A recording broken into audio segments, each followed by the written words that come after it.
Bar is busier than I think Ford Field's going to be. Yeah, it will be. It was ghost town walking in here. I'm glad you mentioned that. And Jade, Tom and I drove in, and D-Mac walked downtown.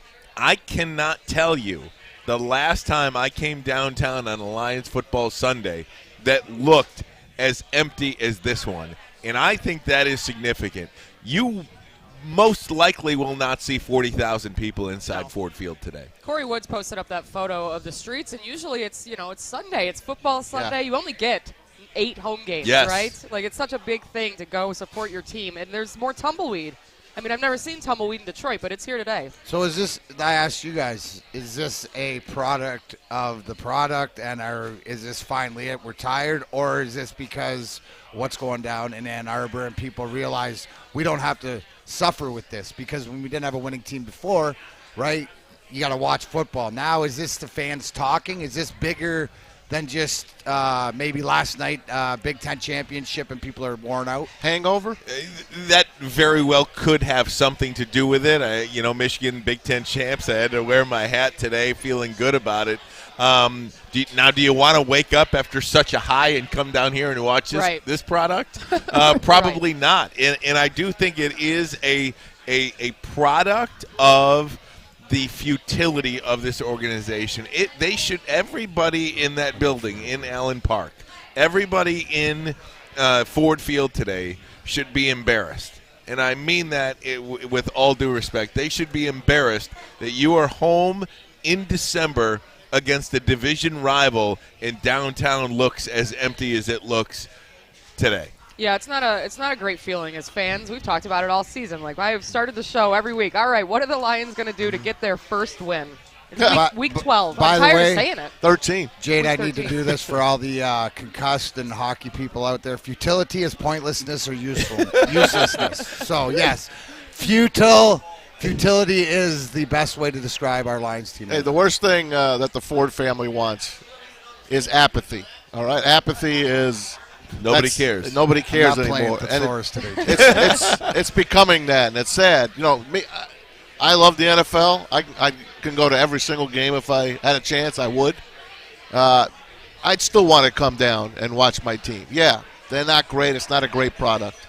But I definitely want to be there and say, yeah, I was there for their first win. And they're playing the Vikings. They lost 19-17 the first time around, and that was the game where the Lions scored with under a minute to go, went for 2, got the lead, and then they rushed 3 guys against the Vikings. They got up to the 40, 35-yard line of the Lions in 2 plays, and they kick a 56-yard game winner. They lose 19-17.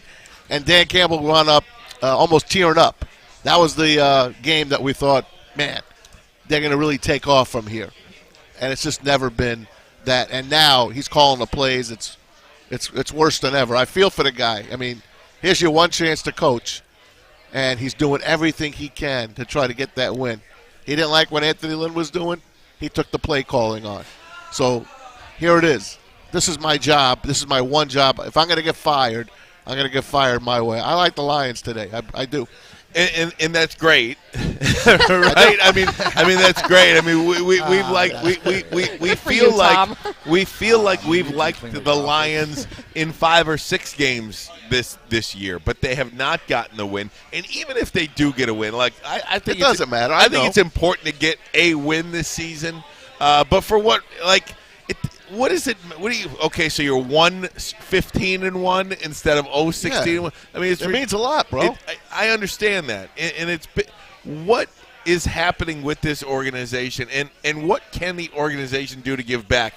I don't know about you, Tom, but I paid $50 to park today. Yeah, it is now. I don't think that the Ford family owns the lots around Ford Field. It is embarrassing that they're still charging $50 to park. It is embarrassing. I went to the state championship game at Ford Field this week, and I think they had Lions prices there. I had 4 waters and 4 pretzels for like $60. Yeah. What is the Ford family doing inside that stadium to make that experience a little bit better for the fans? I know in Atlanta what they charge for a lot less Coke and a hot dog. They charge $1. $1. You know that one of these things that over at LCA. There's if you're into the food courts and stuff, you get a pop. It's unlimited. You get to refill it. So you have, and it's 16, maybe a 20 ounce. Like it's stuff that I was like, oh, this is new. Right. Things like that. So I guess the whole thing is 2 things I'm looking for today, right? Does the attendance, do we see something that it cracks the forwards and they realize something's wrong? And also, too, I'm going to watch this game from home to see if I see any coaching improvements, right? And it's not play calling. That's a little bit of it. It's the clock management. I think we're all frustrated. So, to your point, Ryan, all that matters to the wins or not, what's going on in that organization, in that locker room. I think the guys believe because they play hard, but it's you need to win because you got to know that you're building for something. And as fans, that's what we want. We just need a moment to go, okay, it's not anything but good for these guys. They deserve it. They played hard. You're exactly right. I'm watching out for a message from the organization today. What is this team's response to the way that Ford Field will look today? How embarrassed will they be? How many paper bags? How many paper bags? We're going to see a lot of paper bags. I feel like today is a turning point for ownership.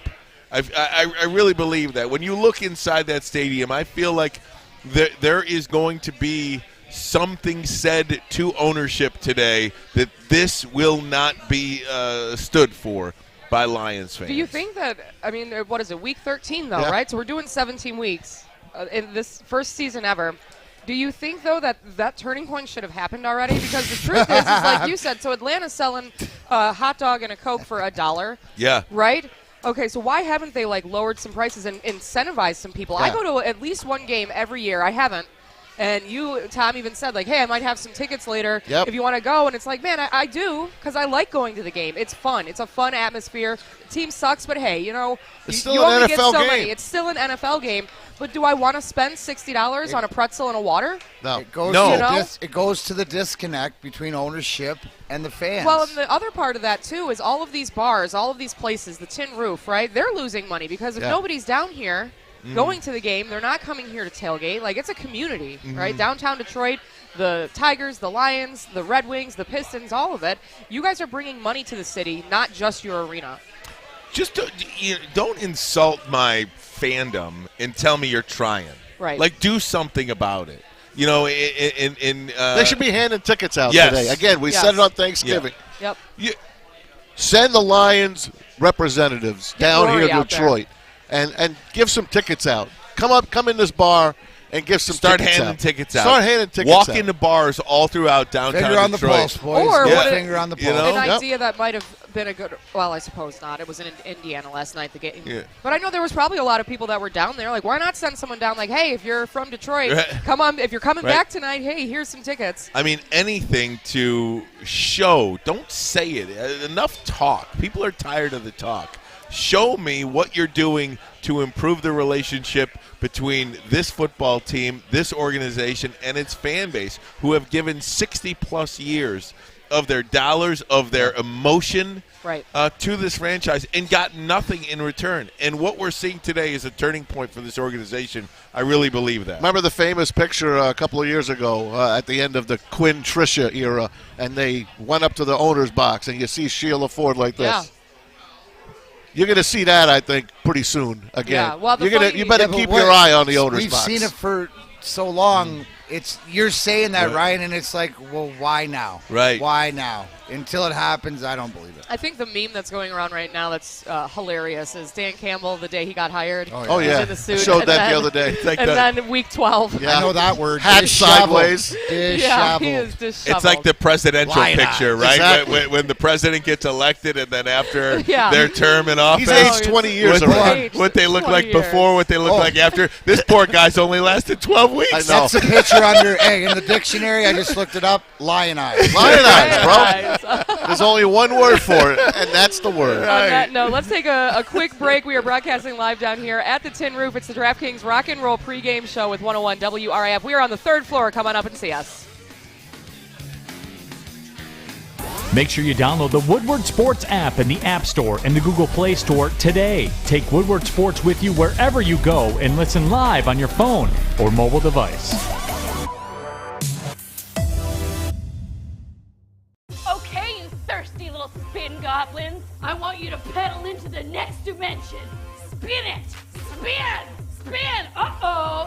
Carmen's falling behind. Let's give her the hiss of shame. Spin till you bleed! Don't ride the bike of shame. Come to Planet Fitness and find your own lane with tons of equipment, free fitness training, and no hissing. Join today for just $10 a month.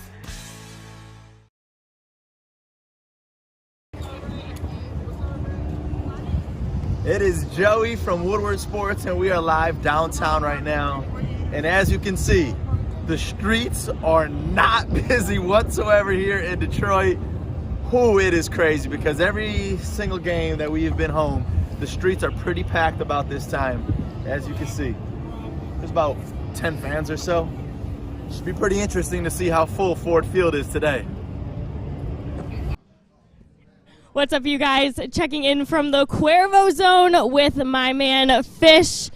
It's very important that we talk to Fish first today because I want to get your locks of the day. Obviously, we've got DraftKings here with us, so I'm going to go down at my DraftKings here. First of all, we will start with the Lions-Vikings. Who's going to win the game? I'm going Lions. I'm going Lions by 3. There you have it, people. All right, the next game of the day, the Philadelphia Eagles taking on the New York Jets. Eagles by 7. I like it. Is Darius Slay getting a touchdown today? No, but he'll get an interception. All right, I'll take that all day. New York Giants and the Miami Dolphins. Giants by 10. All right, the Colts and the Texans. Texans by 2. By 2? Yeah, Texans by 2. Yeah. Wow, all right. We've got the Cardinals and the Bears. Cardinals by 10. All right, I think you're right there, Fishy. All right. Eagles the Bucks and the Falcons. Who you got? Bucks by 6. All right, can't go against the GOAT. Washington football team or the Raiders? Raiders are going to win. They're going to win it by 7.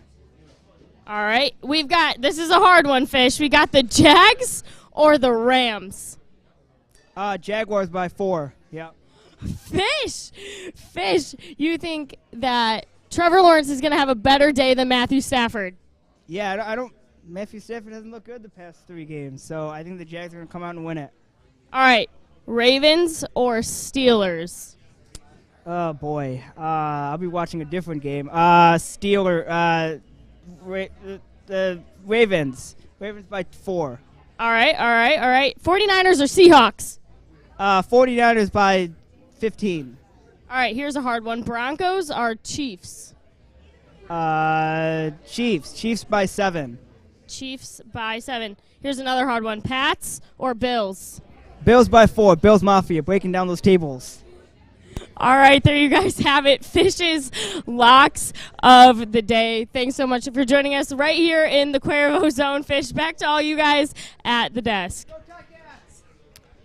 And we're back. And there you go. Always great to see our guy, Sam Fisher. We call him Fish. That's what he's known as. Fish picked the Texans over the Colts. Fish picked the Lions today, too. I mean, are you kidding me? He's the Detroit Lions. What's wrong with him? Lions are warming up, by the way, with the Oxford High School T-shirts on right now. So a little homage to what a disaster and tragedy that was earlier in the week. Michigan with that great patch last night when they won the Big Ten championship for the first time. The Lions and the Vikings will wear a Blocko on their helmet today. How about 42 points? Right. Is that something or what? Listen, I always say the ability to receive the message, that's it. And that is absolutely out there. It is everything to me that you think it is.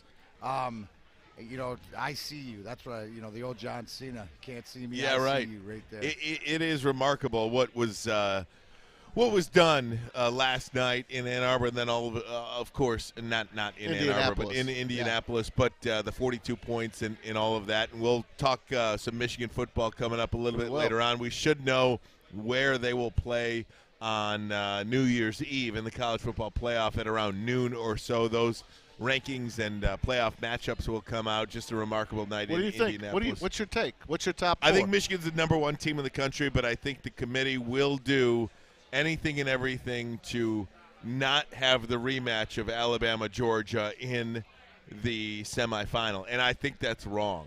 How about you, man? Make them play it out. It's going to play out the semifinal will be Michigan, Georgia, Cincinnati, Alabama. Yep. So whether to, and this is because this is what the committee might do, because it's either the eye test or it's the stats or it's whatever they want. So the fact is if they might put Michigan 1 and Georgia 4. Right. And Right. Right, just to appease. Yep. That's what they're going to try to do. Yep. But these are the 4 teams that we've seen that they've pretty much wanted in. You know, the surprise to me, and I'm glad, was Cincinnati. When they put them into 4, I thought they'd leave them at 5 the whole time. But once you put them into 4, because that would be the ultimate disrespect to put them in, put them out. Yep. So they're going to be there. And you know what? Here's the one thing about this Michigan team, and I'll relate it to the Lions. There was a great piece last night watching the game on Mike McDonald, right? How he came from John Harbaugh and the Baltimore Ravens as a linebacker coach, and pretty much John told Jim, why are you giving me if, you know, he's so good? He says, well, I love Michigan, but I love my brother more, too. What I'm trying to say is, you look at the McDonald's, you look at the Bellamy's, you look at the Justin Gaddis, you look at the guys that have been there, Mike Hart's, right? We expected this with the Lions, with the Aaron Glenns and the Anthony Lynn's and the Hank Franeys and the Deuce Staley's and stuff. Yep. So it's taken this team, the Lions, longer, but it looks like in Ann Arbor they put the right pieces in place. That's what we're hoping to see here with the Lions. It's just taken so much longer, but it took 7 years for Harbaugh to get it right. Dan Campbell and Brad Holmes are on 6-year deals. Right. The best point of play, to your point about, is the attendance going to do anything to the Ford family? Maybe, maybe not, but it's on the field. Is that we better buckle in because they're not going anywhere? You know, it's a great point, because I do think if you look at the last draft, all right, who Brad Holmes actually picked in last year's draft, those players are playing good football. They are. I don't think you can, and when you're trying to pull positives out of a season, when you're trying to get an indication of what an organization and a team is going to look like on the field moving forward, these players that he did pick are playing, and they are playing well. Now, what will happen in another draft, after that? Is Dan Campbell the right guy to coach them? I think the jury is still out on that. But at least these guys are playing well, and you're trying to take some positives out. I think one of my frustrations is this disconnect between the Ford family and the Lions fan base. I seriously have no idea how somebody in that organization can look around and see Thanksgiving Day, see the game against the Bengals, see the game against the Eagles, and say, we got to do something. Jade, we got to do something. We cannot allow our fans to pay $50 to park and pay $60 for 4 waters and 4 pretzels. That has to stop. You don't need the money that bad. No. If the Atlanta Falcons can charge $1 for a hot dog, so can the Detroit Lions. I think that's a testament to what they have done over the past few years. The Lions haven't been good in a very long time. So it's disrespectful. It's disrespectful to all of us, and it's disrespectful to yourselves. You're embarrassing yourselves. And that was the big thing on Thanksgiving. That was ours, right? We said that on Thanksgiving. This is ours. Don't take it. Right. Don't take it from us. We love the Thanksgiving game.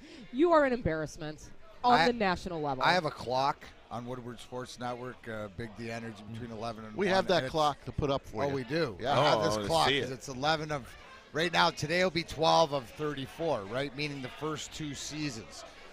That's for the team on the field. And so I go to different people in the media, guys that I respect and have listened to, and Mike O'Hara, the dean who's covered DetroitLions.com since the 70s and stuff like this. I talked to him on Friday, and he was more upbeat that there's positives there. Like, I came at it more of a, oh, man, what are we going to do? And he's like, no, you have to look to small things, to what you said about this regime's guys that are in the lineup. Right. The fact of the draft capital that Neil Rule always talks about, draft picks and stuff like this. So the clock is for the team.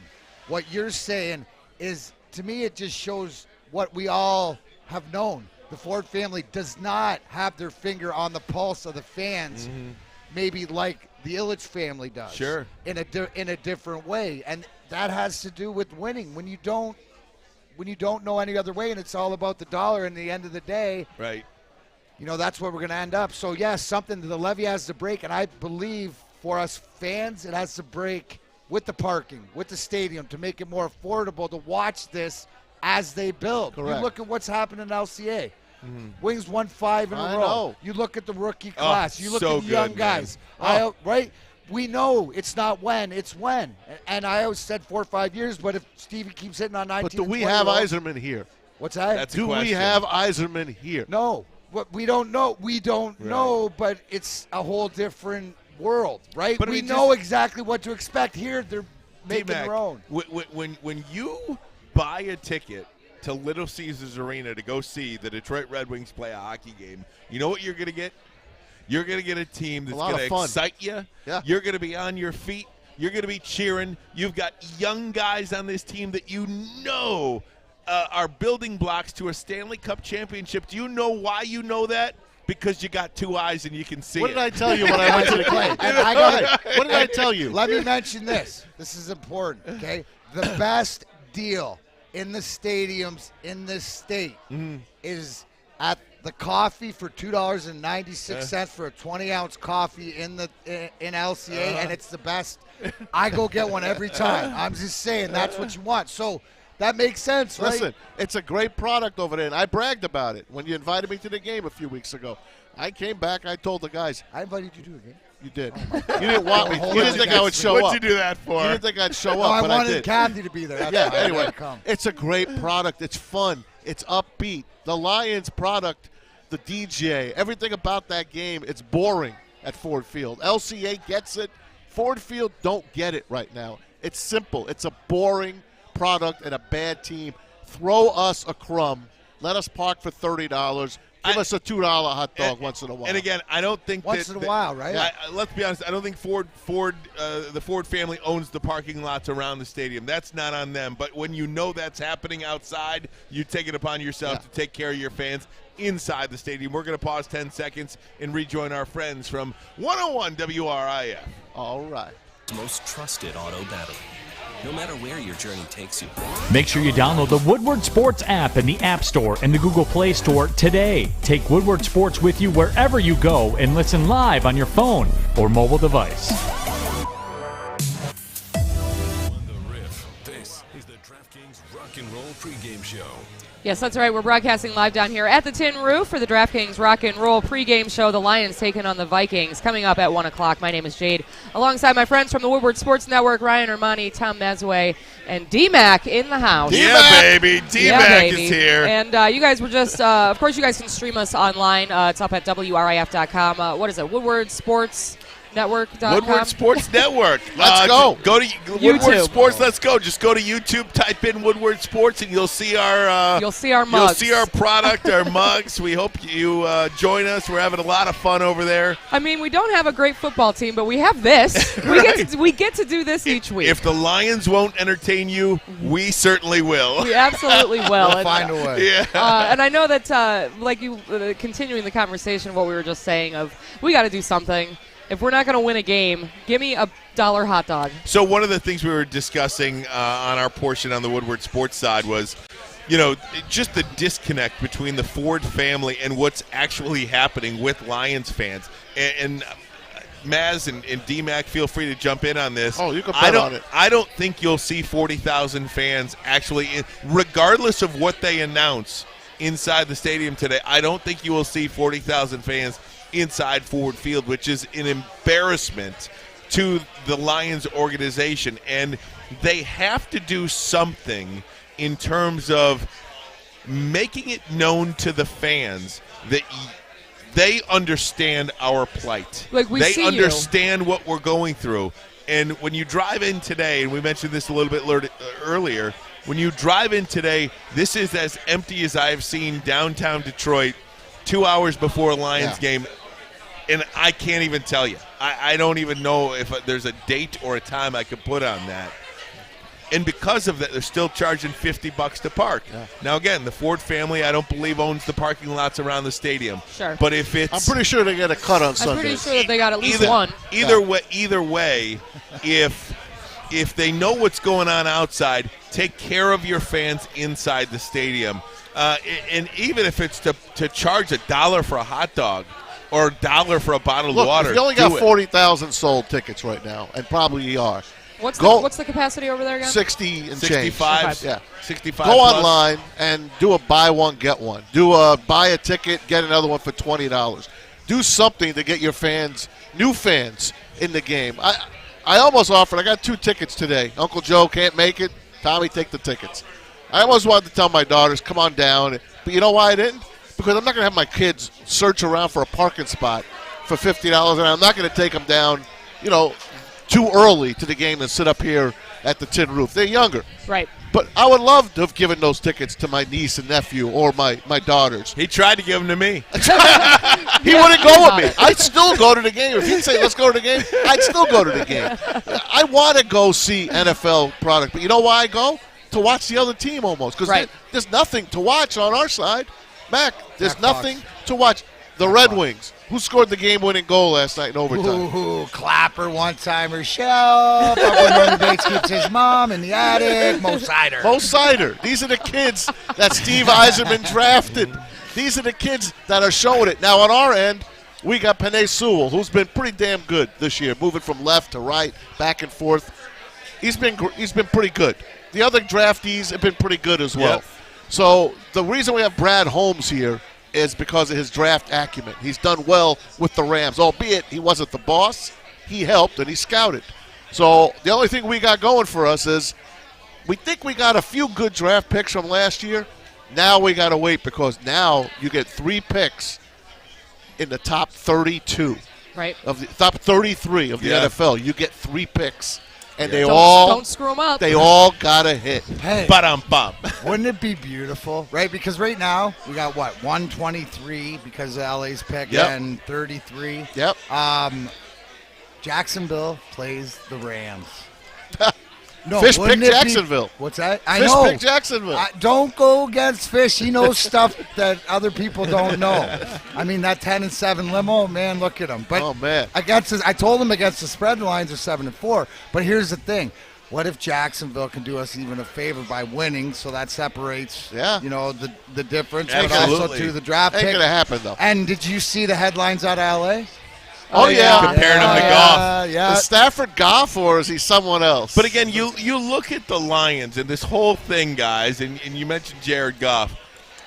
The thing that really is one of the worst parts about this season is you don't feel like you have the quarterback, right? I mean, well, we know we don't. Okay, so my point is, if you don't have a quarterback, is it even a rebuild? Right. Until that's a 3-year window. We're not even in there yet. The clock. It hasn't started. But exactly. Where's my clock? Exactly. The clock. You can't start the clock. Alex, you got the clock. D-Mac's clock. D-Mac, that's exactly the point. It doesn't even feel like you're moving towards anything until you get the quarterback.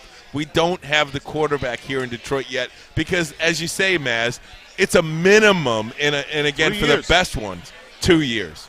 So, but look at Justin Herbert. He took a step back this year. Exactly. We're ready to anoint him as the guy. The Chargers stink, and he's the main reason that they stink right now. I mean, he's taking a huge step back. Until you get the quarterback, can you really, truly feel good about anything that's happening with the Detroit Lions? Such a quarterback league. The NFL is all about the quarterback. Look at the good teams, and I'll give you a good quarterback. I'll tell you what, I still would love to get a chance to go out and get Tua. I'd get Tagovailoa from Miami. Yeah. They don't want him. They want to peddle him off. I think the point. The only thing is we don't have anyone to trade to get him. We watch players now. You can't watch it's not a team. It's sort of who's going to be here and who's not. Yep. That's what you got to say. It's about the future, and that's what Michael Hare, DetroitLions.com, broke down. Is that look at what the young guys, to your point, coming in. So we got to give them a little bit of time, but they've got on the field.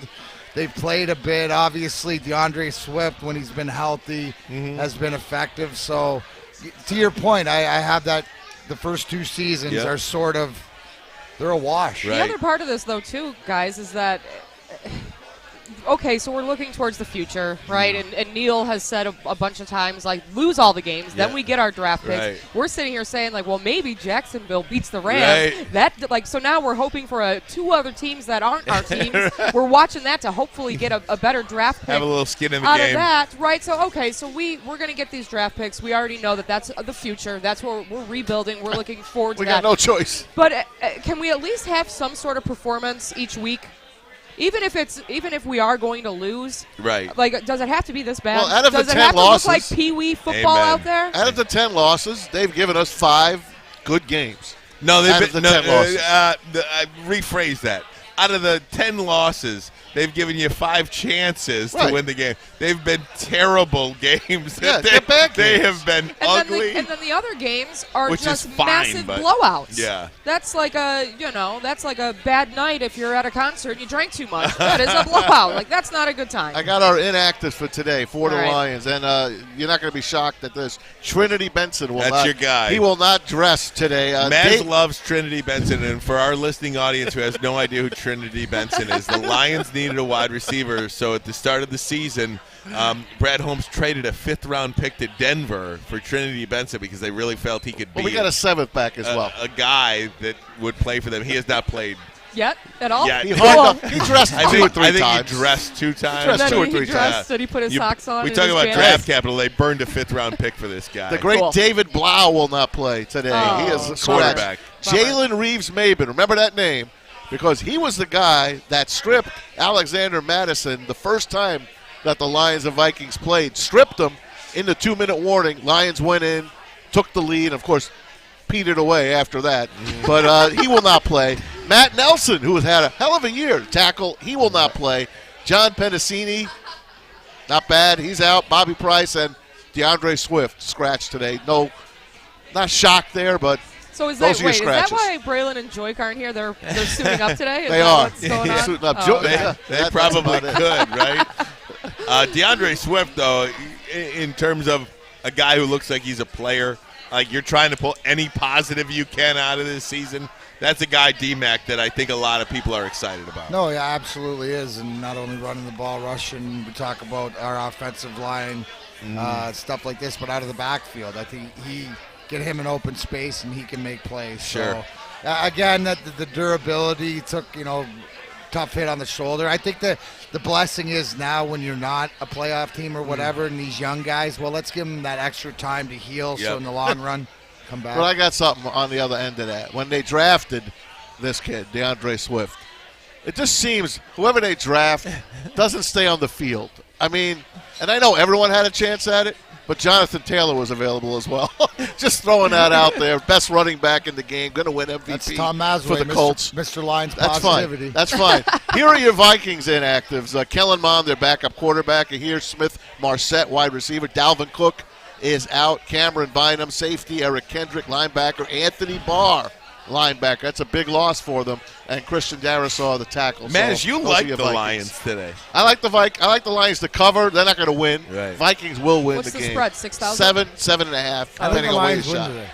That's why I came down here. I wanted to, give some. You realize Good that if they win, you have to juju. do the rest of the Yeah. season. No, because that's you the gotta only come- one. I gotta I change the told clock. Neil when Come, they you're win. gonna- come on, if we're going to be Absolutely superstitious here.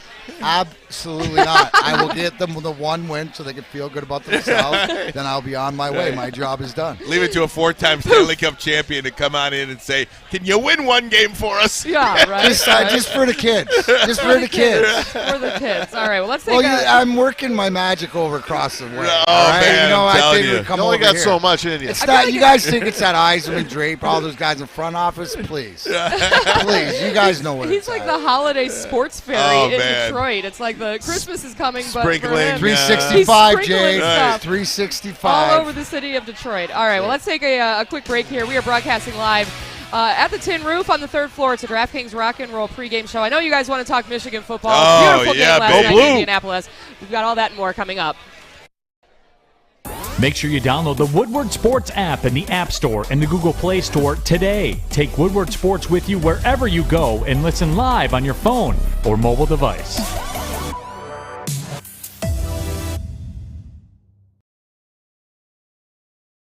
it's NFL season. We have an NFL team. So at some point, you got to talk about it. And it's funny, too, like, so we get these updates of viewerships and listeners and all that kind of stuff, and people are feeling it about the Michigan stuff, and the numbers are high, and winning's been good for business for us and everything like that. And then you talk about the Lions, and some people just fall out, man. They just do, and I think I think that plays a part in the reason why everybody's so on one about Michigan. Like what I talked about yesterday, D-Mac, and Joik, you can tap in on this too. Mm-hmm. The Michigan stuff is even hyped and heightened further because of how dry it's been from a sports perspective around here. There's finally something to grab onto. I mean, no one wants to be associated. This is just fans. They want to be associated with the winner, right? And even though we're all Lions fans, we don't have too much to celebrate right now. And so even when I'm having conversations in the gym with people who, the Lions are, they're trash. Well, I'm in a barbershop getting a lineup, and the Lions they're terrible. We're never going to be good. And I'm saying, no, just give it about 2 years. Give it about 2 years. 2 more draft classes. 2023. Right, 2023. We get, we have some money freed up from the salary cap. We can go out there. We can get some free agents. And the thing is, we go out here to go recruit these free agents. We'll make them want to come here to Detroit. Right? What's going to appease them to come here? And that's when, they unlimited use of a private jet. Give them the PJ. Give them the PJ. Yeah. And so we can go out there and, the money, everyone has a number. Now we'll have money to play with to go out here and get these type of guys. But right now, we just don't have the money. We just don't. And it ain't coming anytime soon. But, it's an opportunity, too. Sorry, can you give me a D-Max 2023 tracker real quick? There it is. Give it a point. There you go. That's never been more true. We're at the third poll already. And that's the elephant in the room. The effort of the guys isn't there, whether it's lack of talent. But, oh, my God. Come on, man. Like the coaching. You can't even coach at this level. With the timeouts and taking it away and this and that. And that's the most frustrating thing, because if I saw improvement with clock management and stuff like that, I love the rah-rah and the guys play hard for them and stuff like this. But you know what? This is the NFL. This ain't Pop Warner. So the fact is they got to figure it out. But, I asked you that. Didn't I ask this about a month ago or 6 weeks ago? Is that how do you learn clock management in the NFL? And you told me Madden. That's how I learned it. No, I understand that. But, it seems like Dan Campbell hasn't even learned it from that, right? And it's rules and it's how to, Terry talked about it yesterday about not allowing him to score, not knowing, the difference. I thought it was a great point. One of the guys in Tennessee, Mike Vrabel, right, is a great clock manager. Right? This is what makes the guys elite. So I don't know how you teach somebody that, but that's the big miss. And then, I don't know, when you don't have offensive play calling experience and then you take it away from a guy, that's just not a good look also, too, and when you're trying to rebuild. So well, people ask Dan Campbell about it and some of the struggles and things like that. And I think it's telling, we talked about we're 11 through 34. So we are at the third poll right now. And I told you guys that, you see it right over my shoulder there if you're watching on YouTube. I told you guys it was going to move quick. And you know what? In 6 weeks, we're going to be halfway through. We are. True. In 6 weeks, we're going to be halfway through. But Joik, and I'm going to get your take after we listen to this Dan Campbell sound, because I had this conversation with D-Mac yesterday, and I'm getting worried, man. I am. I'm getting worried, and I'll explain further. But Sawyer, hit him with the Dan Campbell sound. Yeah, I'm not aware, just because I don't read that. I don't read good or bad, because I think it'll sway you one way or another if you're not careful, and neither one of them is good. I think just to stay just in where you feel, what you see, what your team tells you, what your coach is, just kind of living in this world, if you will. Now, that being said, I get plenty of, it's almost like I get the text and I get the calls, hey, man, hang in there, hey, blah, blah, blah, and so it's like the more that I get, the more I know there's chatter. I know there's chatter out there. Otherwise, I wouldn't be getting all these calls out of the blue or these texts. So I know that. And look, as far as being warranted, when you don't win a game, I should be getting criticized. I don't blame anybody for that. That's the reality of it right now. and I would love to be able to say there's something I can tell everybody that's going to make everybody feel better. But as you guys know, it's about winning, and we haven't done that yet. And that was Dan Campbell talking about some of the criticism that he has been taken. And Jen Reed 77 says DMAC has a good point. There's no substantial improvement from the Lions. It's only getting worse. So Joik, that's my question to you. It's not getting worse. Break it down for me, Joik. Like, what are we looking at? Are we just looking at the win-loss column, or is that what we're doing? Because we're looking at execution. We're looking at how it's done. We're looking at. This is what I'm looking at. I'm looking at games last year when we had Matt Patricia against a Tampa Bay when we just got humiliated, and I'm looking at a game against the Bengals where we got humiliated as far as the score. But if you look at it, we just don't have the players that have the ability to make plays because they're in the right position. They're in the right position. They're just not making plays. The game against the Steelers, they're in the right position. They're just not making plays. The game against the Browns, they're in position, but they're not making plays. It's not a coaching error, right? It's not just coaching. It's players too. And if we can sit here and look and watch these games and watch these defensive players drop picks, miss tackles, take bad angles, right? If you look at the offense, throwing picks, not having a passing game, we don't have the receiver core yet that we need. But you look at our run game, and when Taylor Decker comes back, we go from not having a run game to now we're putting up 200-yard rushing in the game. And these are the things we need to be looking at as fans, not just the win-loss column. Yes, he might have used 2 timeouts, but from my understanding, they had a miscommunication out there where half the defense had one thing going on and the other side had a whole nother call. And so we want to give him a touchdown. We burn another time. Should have gave him a touchdown because it's the only way that you could have tied the game. You got to, like we mentioned that yesterday. That's clock. I think the frustrating thing is we see, but it's not him though. When you're out there on the field, you have someone else out there with you that's helping you manage the clock as well. It's not just you because you're trying to play you got to call the call. You got to see what type of defense that they play. You got to know what they're in. It's a lot of stuff going on. You usually have a guy in your ear on the side of you letting you know the time so you can keep track of it. So it's not just him by himself, but he's the head coach, so it's going to fall on him. So take it. His flow's wrong. Right, who he's got in the communication is wrong because it's not working. And what I like about Dan Campbell is he's going to step in front of the grenade and he's going to take every criticism because that's the type of guy he is, a stand-up guy. And I see it. I mentioned it before, but you can see the losing wearing him down and trying to stay as positive as he can. They don't have the luxury to not coach at the optimal level to win a game in this league. When they make it easier on the other team, which they have, and it's, to me, Joik, it's more of the clock management, it's more of the 3rd and 32 draw plays, it's more of not fighting me. Why is he doing that? Why is he doing that? Listen, as a fan, you're telling me as a player, and I believe you, the fact it's not as bad from a player's perspective that the coaches, you're saying they're not doing as bad of a job. They're putting guys in the right spot. The guys aren't executing, which I'm saying that's fine. But at the end of the day, right, when it comes down to clock management, that's on the head coach. We see the best in the league. I mentioned Mike Vrabel. You see guys use it to their advantage. It is such a disadvantage to us right now, and I hope that improves. If that improves, hopefully guys start catching the football. Hopefully they start playing better because there are some bright spots. There are bright spots. And you're telling me that guys, it's like me talking wings, okay? Where I say, no, they're further along than you think. Like, we can see this, that they're building, but it's the ebbs and flows, right? The ups and downs we mentioned. So here, when you say this, that you're watching, you're saying it's more of them executing the game plan because what you see is guys are there, they're just not making NFL plays. I'm going to tell you right now, if you look at this team, and this is at the beginning of the year, I said, I like this coach. I like this coaching staff. I like what they're doing. Through all the losses, for people who say that that this guy, that Dan Campbell, is a one-and-done coach, just you guys don't know this industry. You guys don't know this. You don't know. He's got a 6-year contract, man. He ain't going nowhere this year. Get that out of your mind. So get that out your head.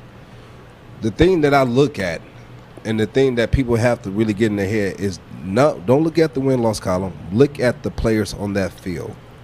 These guys don't have a shot at the playoffs. Not a shot, right? They don't have a shot. But every week they're going out there and laying everything out on the line for this man. Because they have nothing else to play for except for their contract, which they're not winning. So there's no telling if they're going to be here next year or not. Next year or not. But these guys are going out week in and week out and playing for this man. That's what I'm looking at. And as long as you have that effort with this coach, if you have this effort, if you are going out there week in, week out, and you're not laying over like the Jets, he's not going anywhere. They just need to get more talent in here, and then you will see the turnaround. And then when you start seeing the turnaround, other people will start coming in and say, you know what? Not too bad. And there are some comments in the YouTube chat thread that when we come back, I'm going to get to. And to me, it's pretty simple, D-Mac.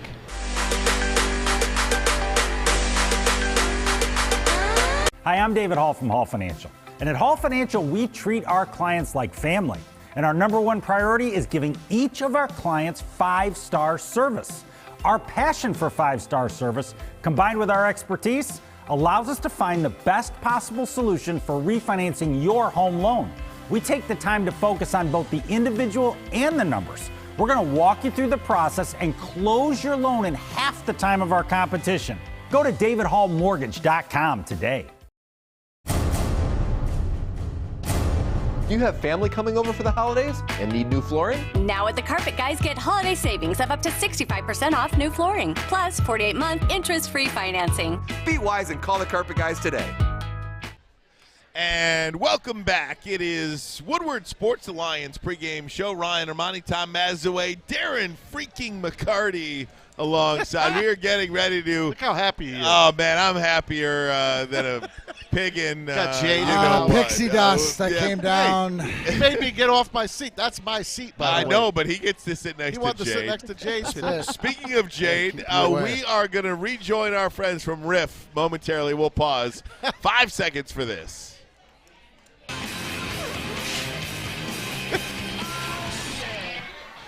Back with more of the DraftKings Rock and Roll pregame show on 101 WRIF. Yes, that's right. We are broadcasting live here at the Tin Roof for the DraftKings Rock and Roll pregame show. My name is Jade. We are on the 3rd floor of the Tin Roof, in fact, downtown Detroit, down the street from Ford Field.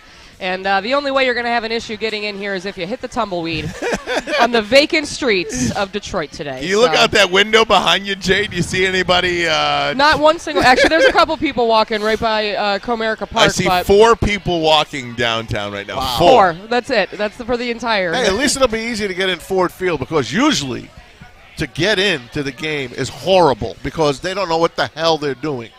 They don't. They don't know how to get people into the game. On Thanksgiving, I left here. I go across the street. So, it's already past 12:30. The game starts at 12:30. Sure. It took me 20 minutes to get into the stadium still. Really? Yeah. It wasn't even sold out on Thanksgiving either. I'm just saying they don't even make it easy for you to get in the stadium. Last time I was at Ford Field was last weekend. It was the state championship games for the high school football. There's about 10,000 people there. Took about a half hour. Yeah. What? I don't get it. I know you got to check. You got to go through the metal detector. Come on, get me in the game. I feel like they're more. That might have something to do with it too, right? As far as the attendance, it's just the between the park and the prices and stuff like that, but just not having a way to do it. How is it at LCA, Maz? LCA was a lot easier. Yeah. Yeah, honestly. Yeah. But, it's only 20,000. No, I get it, but versus 60. But I went from one. When's the last time you went to Ford Field and there were 60,000 people there? The home opener, maybe? Yeah, probably. Probably. Remember that opening day? And the San Francisco people were walking the parade of San Francisco. We were so excited for opening day. It was so exciting. So excited. We were outside at the time. Yeah, it was great beautiful. weather. It was Tigers beautiful. were still playing, as a matter of fact. Yep, they were wrapping up the season. It's quite a different Look scene. at him. He loves going to the past. Doesn't matter where it is. Look at him. T-Mac, so he picks me up this morning. He's listening to the 70s music. He says he's listening to the 70s Well, he got music. up, right? He let Jeter out. I did. Okay? He flipped on the I Love Lucy reruns.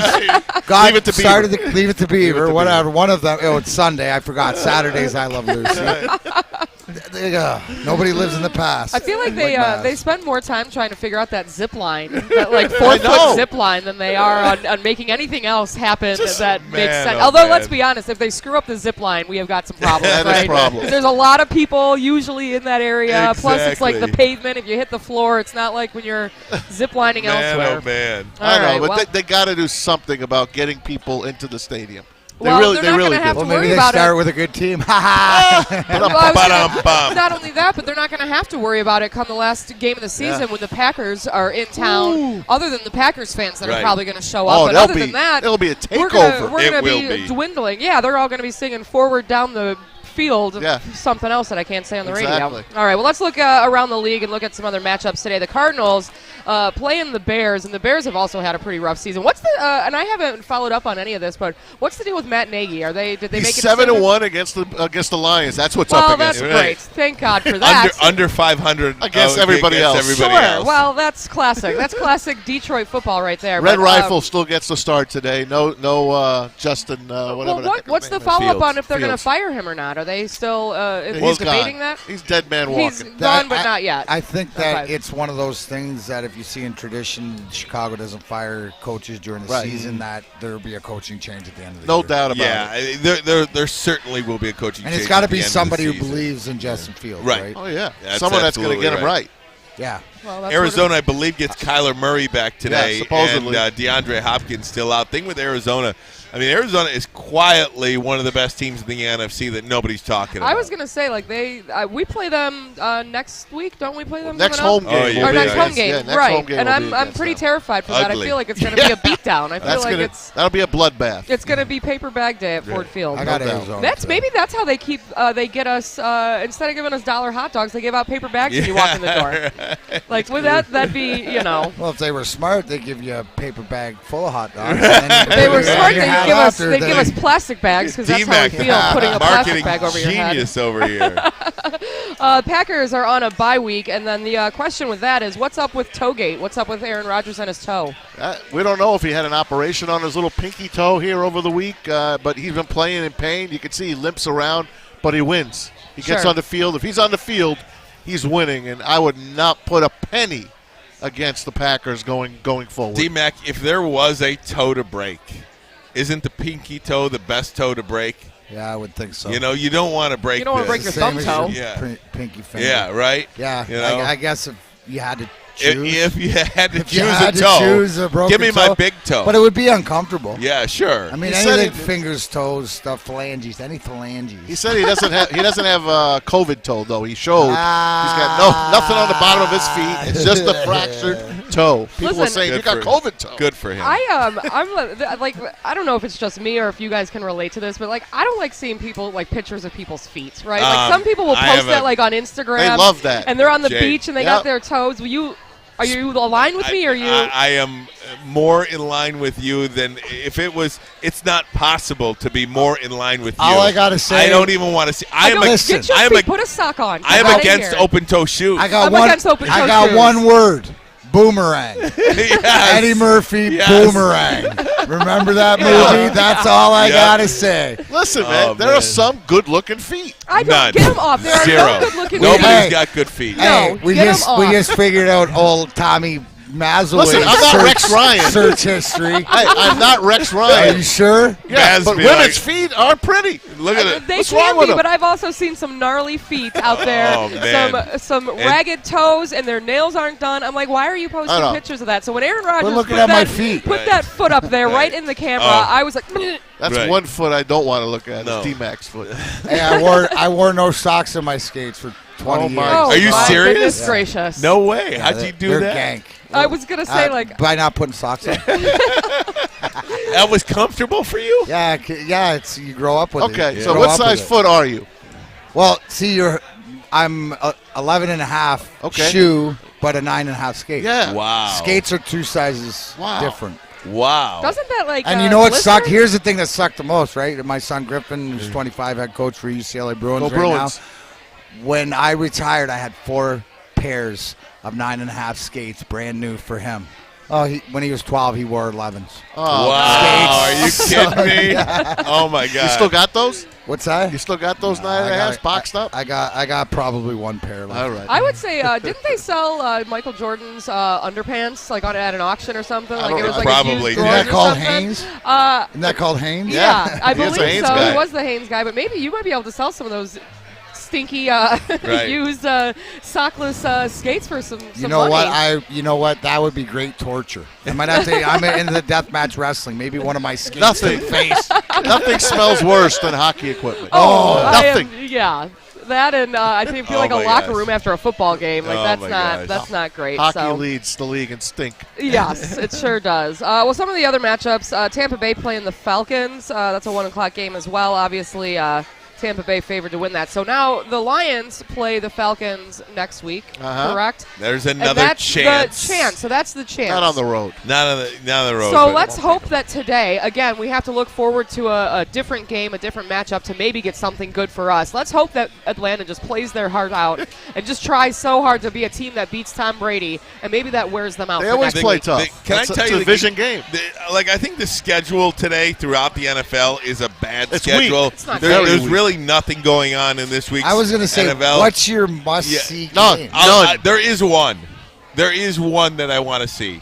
I'm really curious to see how the LA Rams bounce back today after 3 straight losses, conversations about is Matt Stafford, Jared Goff. I want to see how they respond today against a bad Jacksonville Jaguars team that does fight, but I want to see, is this a team that can turn it around? Is this not the perfect scenario for that scenario of who you want to play when things aren't going very good? You got to get right. You got to get right. You go play Jacksonville. Because you know what, Ryan, to your point, we'll find out real early if it's something real serious. Because if it's like an internal and it's an execution and stuff like this, well, then you'll see it because Jacksonville will be able to play them, and you don't know because they haven't had the tenure in the locker room and the culture. Does it separate them? You know, it'll be interesting. T-Mac, so that's why I say, you're a perfect guy here to talk to about this. The LA Rams were 7-1 when they went out and signed Von Miller. Yep. When they went out and perennial Pro Bowler, one of the best guys in the league, also Pro Bowler. They went out and signed Odell Beckham Jr., Pro Bowler. It doesn't always work when you go out and you sign, for lack of a better way to say it, all of these all-stars, an all-star team to a particular organization. You guys did it. And we did it and it didn't work. You did it, yes. With Chelly, Samuelson, Wendell Clark. Yep. But then we did it, and Steve Thomas, then we did it, and it did work. Yep. Robitaille, Hasek, Hall. Right. So what is that dynamic? What is that dynamic when like a Luke Robitaille or an Odell Beckham Jr. walk into that room? You know what I mean? You got to buy in. Yeah. You got to buy into your role, and I think that, I don't blame that they're coming in, and I think it's a culture miss is that these guys are veterans. They come in and I got to do this job specifically, right? Like you look at a guy like Luke Robitaille, 600-some goals, most by a left winger in NHL history, played on the 4th line to win a cup, right? With Holmstrom and Igor Larionov, and but it's sacrifice. So I think that they're learning. It could be to the point that they haven't, figured out how they want to use them. Figured out. You look at the connection between Odell and Stafford is just not there, but there was no practice. So and he's banged up. Odell's banged up. Well, and that's the thing. So I think last week or whatever, you really see Cooper Kupp, how integral he is, and then they also lost Robert Woods. Yep. Who's that's over huge. the top. That's bigger. That to me, in the last 3 weeks, that's the big miss. Sure. In the lock, and then again, they're getting old on their offensive line. Like Andrew Whitworth, perennial Pro Bowler, just looks like he's on his last. Right? It's just inevitable. Their running backs are banged up. Darrell Henderson, he might be scratched today as well, and they were already pretty poor in the running game, and now they might lose Darrell Henderson. They're definitely on a slide that I didn't think they would ever get to. I thought for sure this team is winning the NFC West. Yep. I thought the NFC West was the best. Seattle, they're done. Cardinals playing over their head right now. San Francisco now starting to ramp it up again. And the Rams. I thought the Rams would own that division.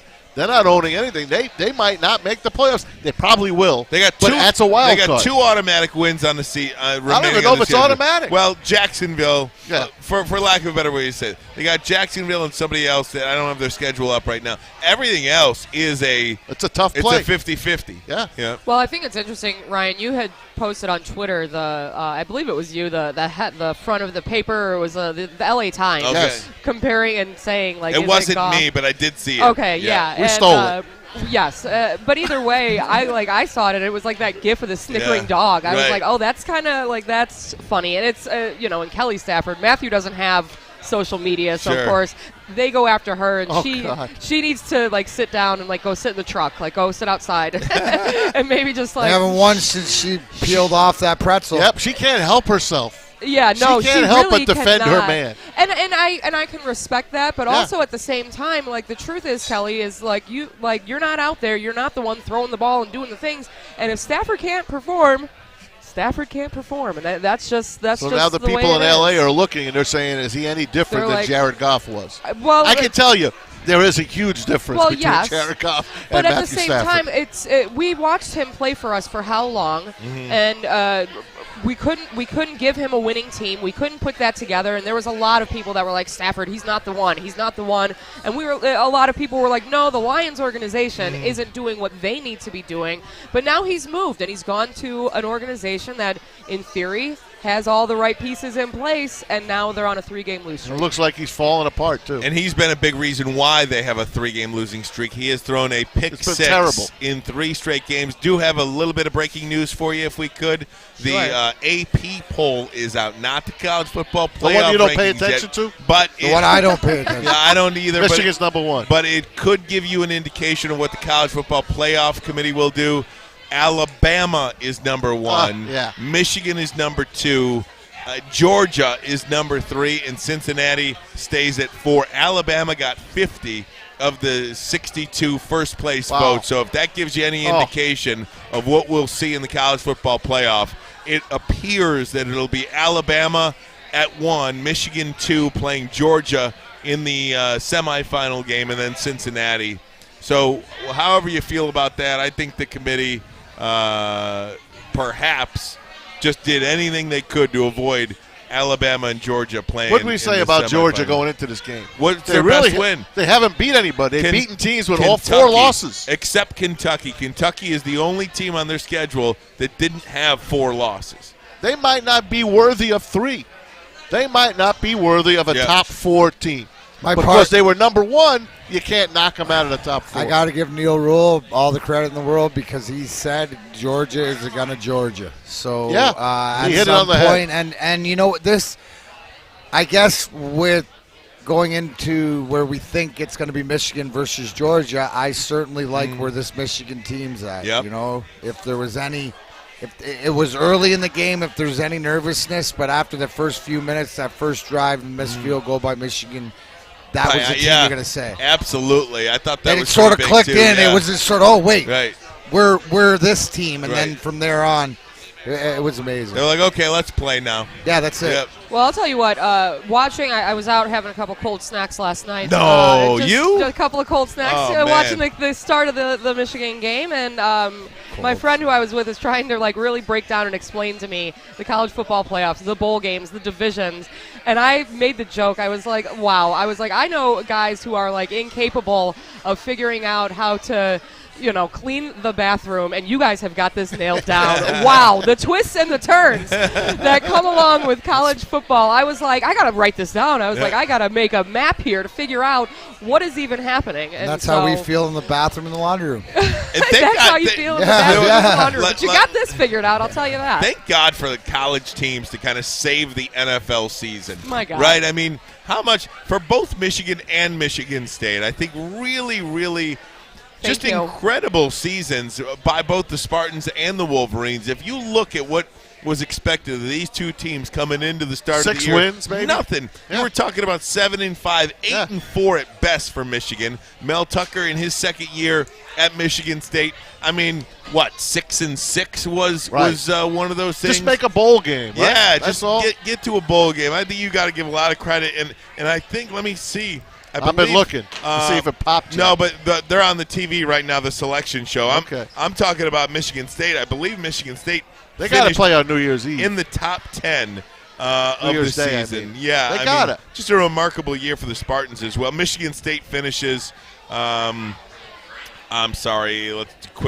Michigan State finished at 11. Well, here's the thing to your point too. Not only, but look at what has happened or started at Michigan with Mel Tucker. Michigan State is the not the coaching carousel, but the coaching bag drop, money drop. It's changing. So not only did they change the narrative of Michigan and Michigan State on their season and made it successful, they changed the narrative moving forward. And it'll be interesting because here's the question to you while we're waiting to see what the selection is. Jim Harbaugh, he's going to get a new deal. Yep, absolutely will. What does Ryan Ermanni think that he will get or think that he deserves? $10 million. 10 over how? 10 over 10. 10 for 10. 10 for 10 10? for 10. He's not going anywhere. No, the minute he took this job, I said he's going to do it until he dies. Yeah. I understand. So the fact that he bet on himself and asking all you guys, and that's because to me, where he's at right now, and yes, and that's where Mel Tucker and State was smart because he's got to come in just ahead. He's got to make more than and especially coming right off of winning the Big Ten. All right, well, let's take a quick break here. We're broadcasting live here at the Tin Roof for the DraftKings Rock and Roll pregame show. Of course, the Lions taking on the Vikings momentarily over at Ford Field, but yes, we are waiting for the official standings for the college football playoffs. We just got one. The Lions have made the college football playoff. Oh, boy. Maz away with the jokes. Maz away with the jokes. All right, we'll be right back. If you're coming on downtown, we are at the Tin Roof, 3rd floor with 101 WRIF. Make sure you download the Woodward Sports app in the App Store and the Google Play Store today. Take Woodward Sports with you wherever you go and listen live on your phone or mobile device.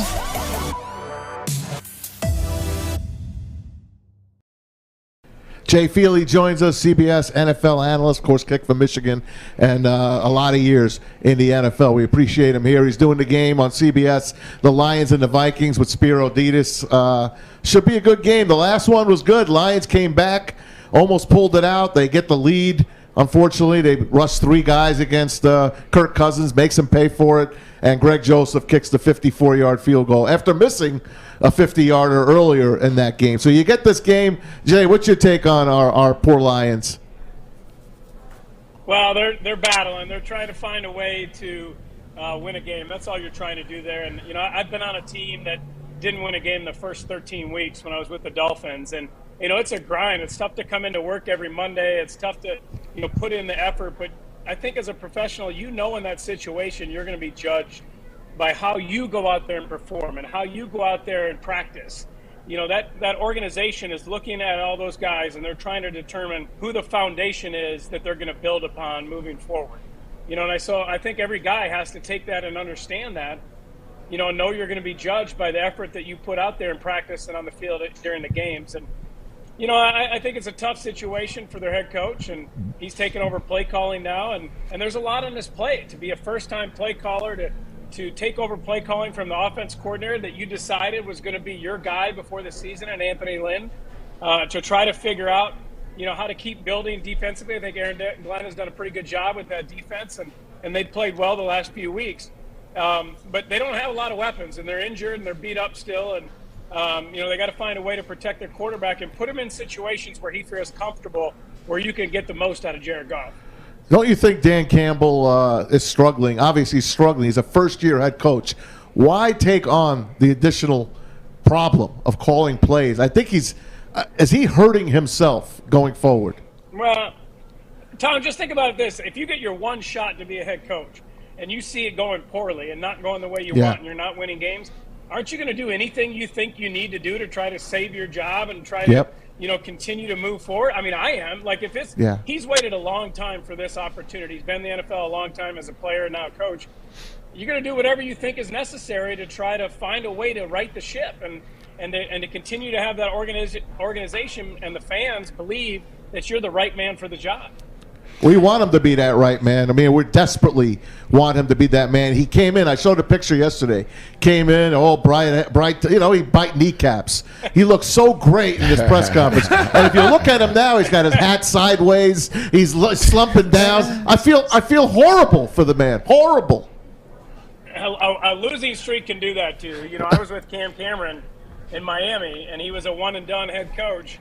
You know, and we only won one game. We won 1-15, and it wears on a head coach. And you're trying to find answers. You're trying to get your players to play better, your coaches to coach better, and it's difficult when you go through those situations. And you're putting everything you have into it.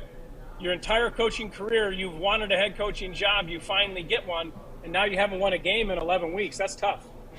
Yeah, shout out to Cam Cameron, a Michigan offensive coordinator guru back in the day. Also, the San Diego Chargers back in the day. Hey, Jay, I got one for you before you leave. Mel Tucker was announced as the Big Ten Coach of the Year over Jim Harbaugh in Ann Arbor. Tell me, do you think that Michigan's Jim Harbaugh should have won? Do you think Mel Tucker should have won? Or could they have done a co-head Coach of the Year? Well, I mean, you know, good for Mel. He turned the program around. And Jim did a phenomenal job this year. Nobody thought we would do anything. And here we are in the Big Ten Championship. He certainly was deserving as well.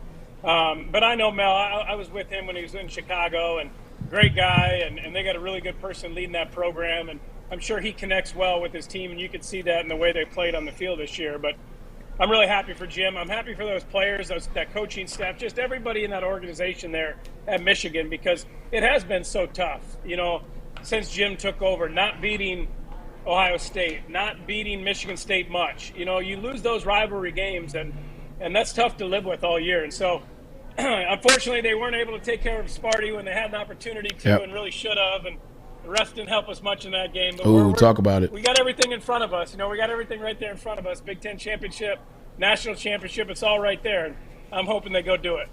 What's going to be interesting, and this is the last thing I have to say, is, you know, obviously Mel Tucker won. Jim Harbaugh didn't. For every argument they throw about why Mel Tucker won, well, he had 40 new players. Well, Jim had 9 new head coaches. I mean, 9 new coaches. Well, you know, he did this. Well, he did this. Well, they beat Michigan. Well, we beat Ohio State. Like, so I'm over it. I've got it out of my system. I'm cleansed. I'm done. Doesn't sound like it. But what? No. Shut up over there, okay? Would you hush? But what's gonna Maz. What's gonna be funny though is Mel Tucker won Big Ten Coach of the Year, and like you said, rightfully so. I was with Mel in Cleveland, so I know Mel Tucker as well. So I'm happy for him. I'm happy that because Michigan State being stronger makes the Big Ten stronger. It makes the state of Michigan stronger now that we're back. But he won. He can have the Big Ten Coach of the Year. You know why? Because Jim Harbaugh is going to win National Coach of the Year. Look at that. How National about that? Coach of the Year. That's all I'm saying. I'll take it. I'll take it too. Hey, Jay, we certainly appreciate it. Enjoy the game on Saturday, and then, of course, on Sunday as well. We'll look forward to having you and Spiro Ditas on the call of the Lions and Vikings on CBS Detroit here in the Motor City. Make sure you download the Woodward Sports app in the App Store and the Google Play Store today. Take Woodward Sports with you wherever you go and listen live on your phone or mobile device.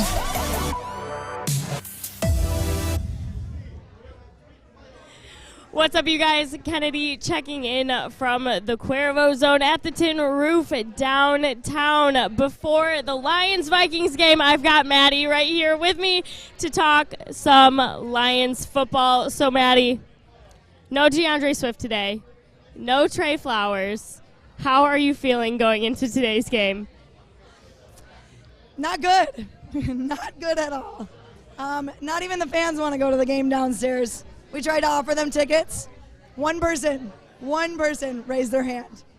No one even wants to go. But once you told them that Woodward Sports was giving out front row tickets, did that help out a little bit? It definitely helped out a little bit. We got a lot of people participating, following us on Instagram. So we gave away 2 front row tickets to the game today, and they were excited. Awesome stuff right here from Woodward Sports.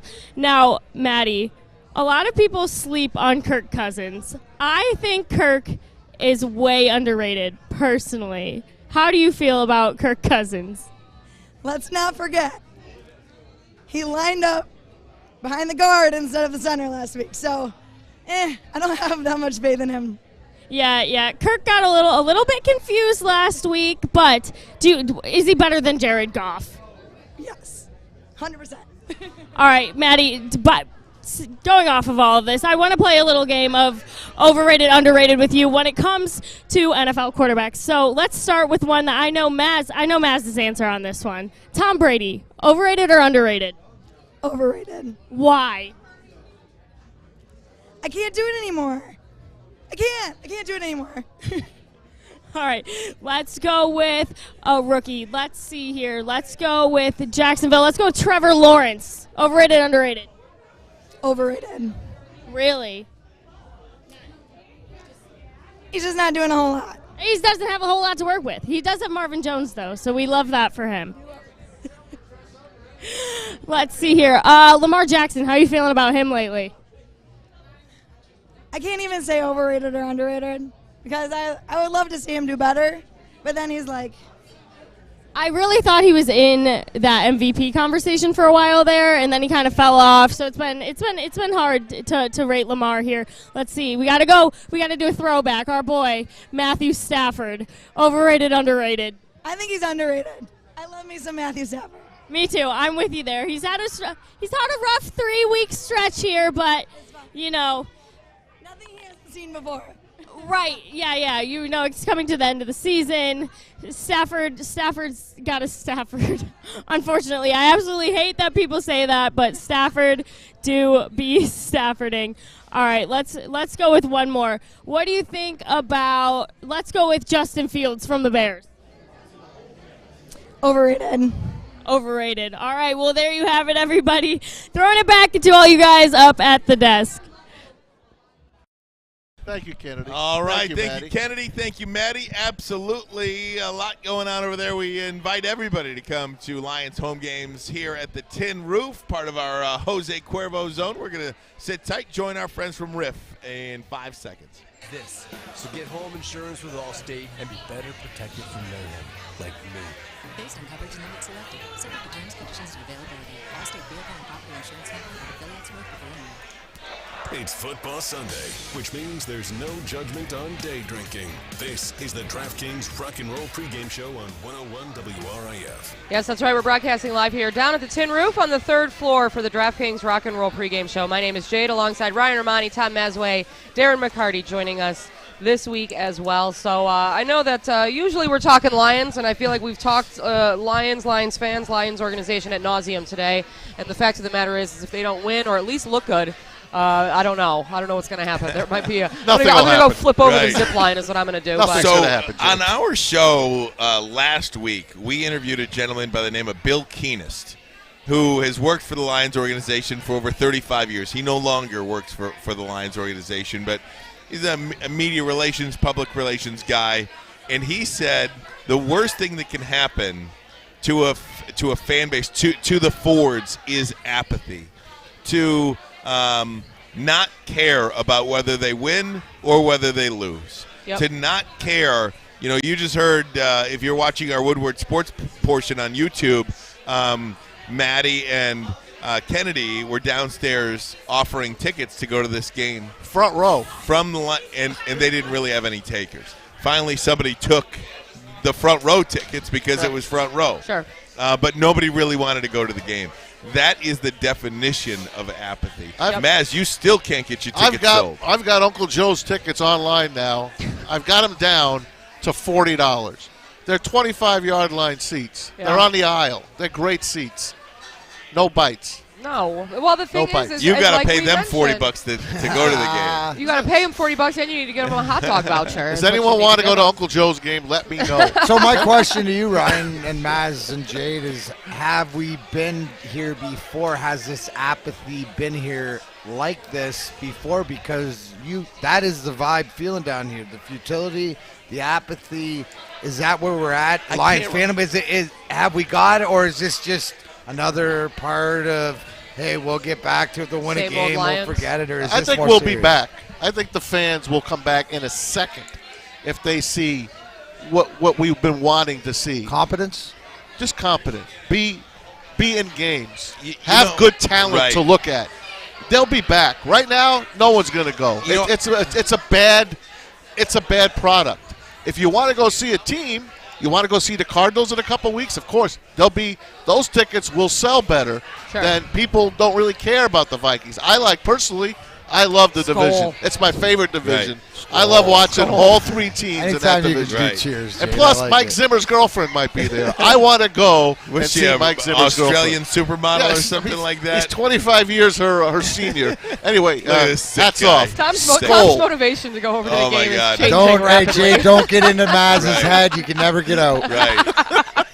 But, Mac, you were talking about, the fans coming back. I think they'll come back if there's a reason to come back.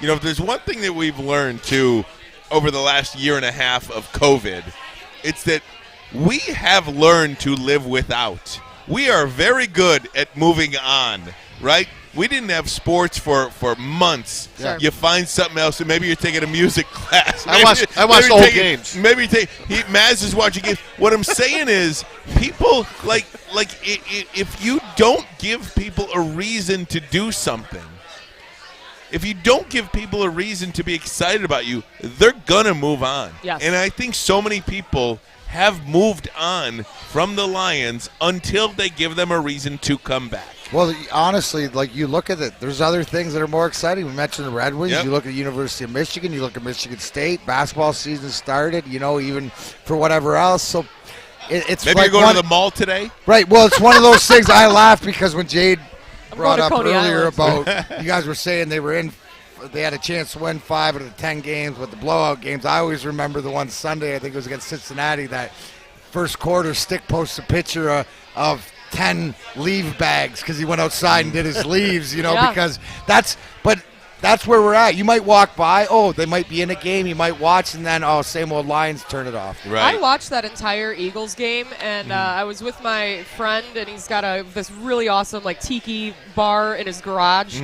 And he kept saying, he was like, what are we doing? Why are we watching this? And we ended up flipping it over to the Munsters, I think, on Cozy TV. Oh, now you're now listen. Now, why are you buttering up, man? Look at this guy now. Now he's going to give you Butch Reed, Butch Patrick, Who's your favorite Munster? Oh, I love Grandpa. Oh, it's got to be Grandpa. I will say that off the topic of sports altogether, Rob Zombie, of course, remaking the Munsters movie. Really? Oh, yeah. And he's been posting all sorts of photos from the set. Mockingbird Lane? Mockingbird 1313. Yeah, and so he's been posting pictures from behind the scenes on Instagram. It looks like it's going to be really great, awesome. actually. Yeah, it's going to be good. Herman Munster is my hero. Oh, man. What did you like show. about him, Maz? He's just a good man. He's just a good He's man. wholesome. What a wholesome gentleman. Just a guy. He's a guy. What is the have we so figured out what's going on with the college football yes, playoffs? this is one of the Number worst. 5 and 6 are out. Let me tell you, this is one of the worst things in the world I've ever seen in my life. It's 12-22, and we have still don't know who the top 4 are. They are revealing these right now. Well, you got one team that you know's not in there. Yeah. Notre Dame is 5. That's what I'm getting to. Yeah. So there it is. So they're revealing it right now, but we know who the 4 teams are. They're just now getting to them. So number 4 is Cincinnati, number 5 is Notre Dame, and number 6 is Ohio Wouldn't that State. be the ultimate? Because just in the way that the way that Gary Parda and the commission's done it, but if they put Georgia and Alabama 2 and 3 to replay because everybody doesn't want it, we know it's not going to happen. But there might. I'm saying there's a chance. Samsonite. There's a chance. There is a chance. But There is a chance. I was watching, like I said, I was watching the games yesterday. Does anyone else think that Cincinnati's are they the Cincinnati Chick-fil-A's? That's it. I was like, what is this? The Bearcat, Chick-fil-A Bearcats. And then we kind of got on the topic of course, it's Ford Field, Comerica Park, Little Caesars, and that's across the country, right?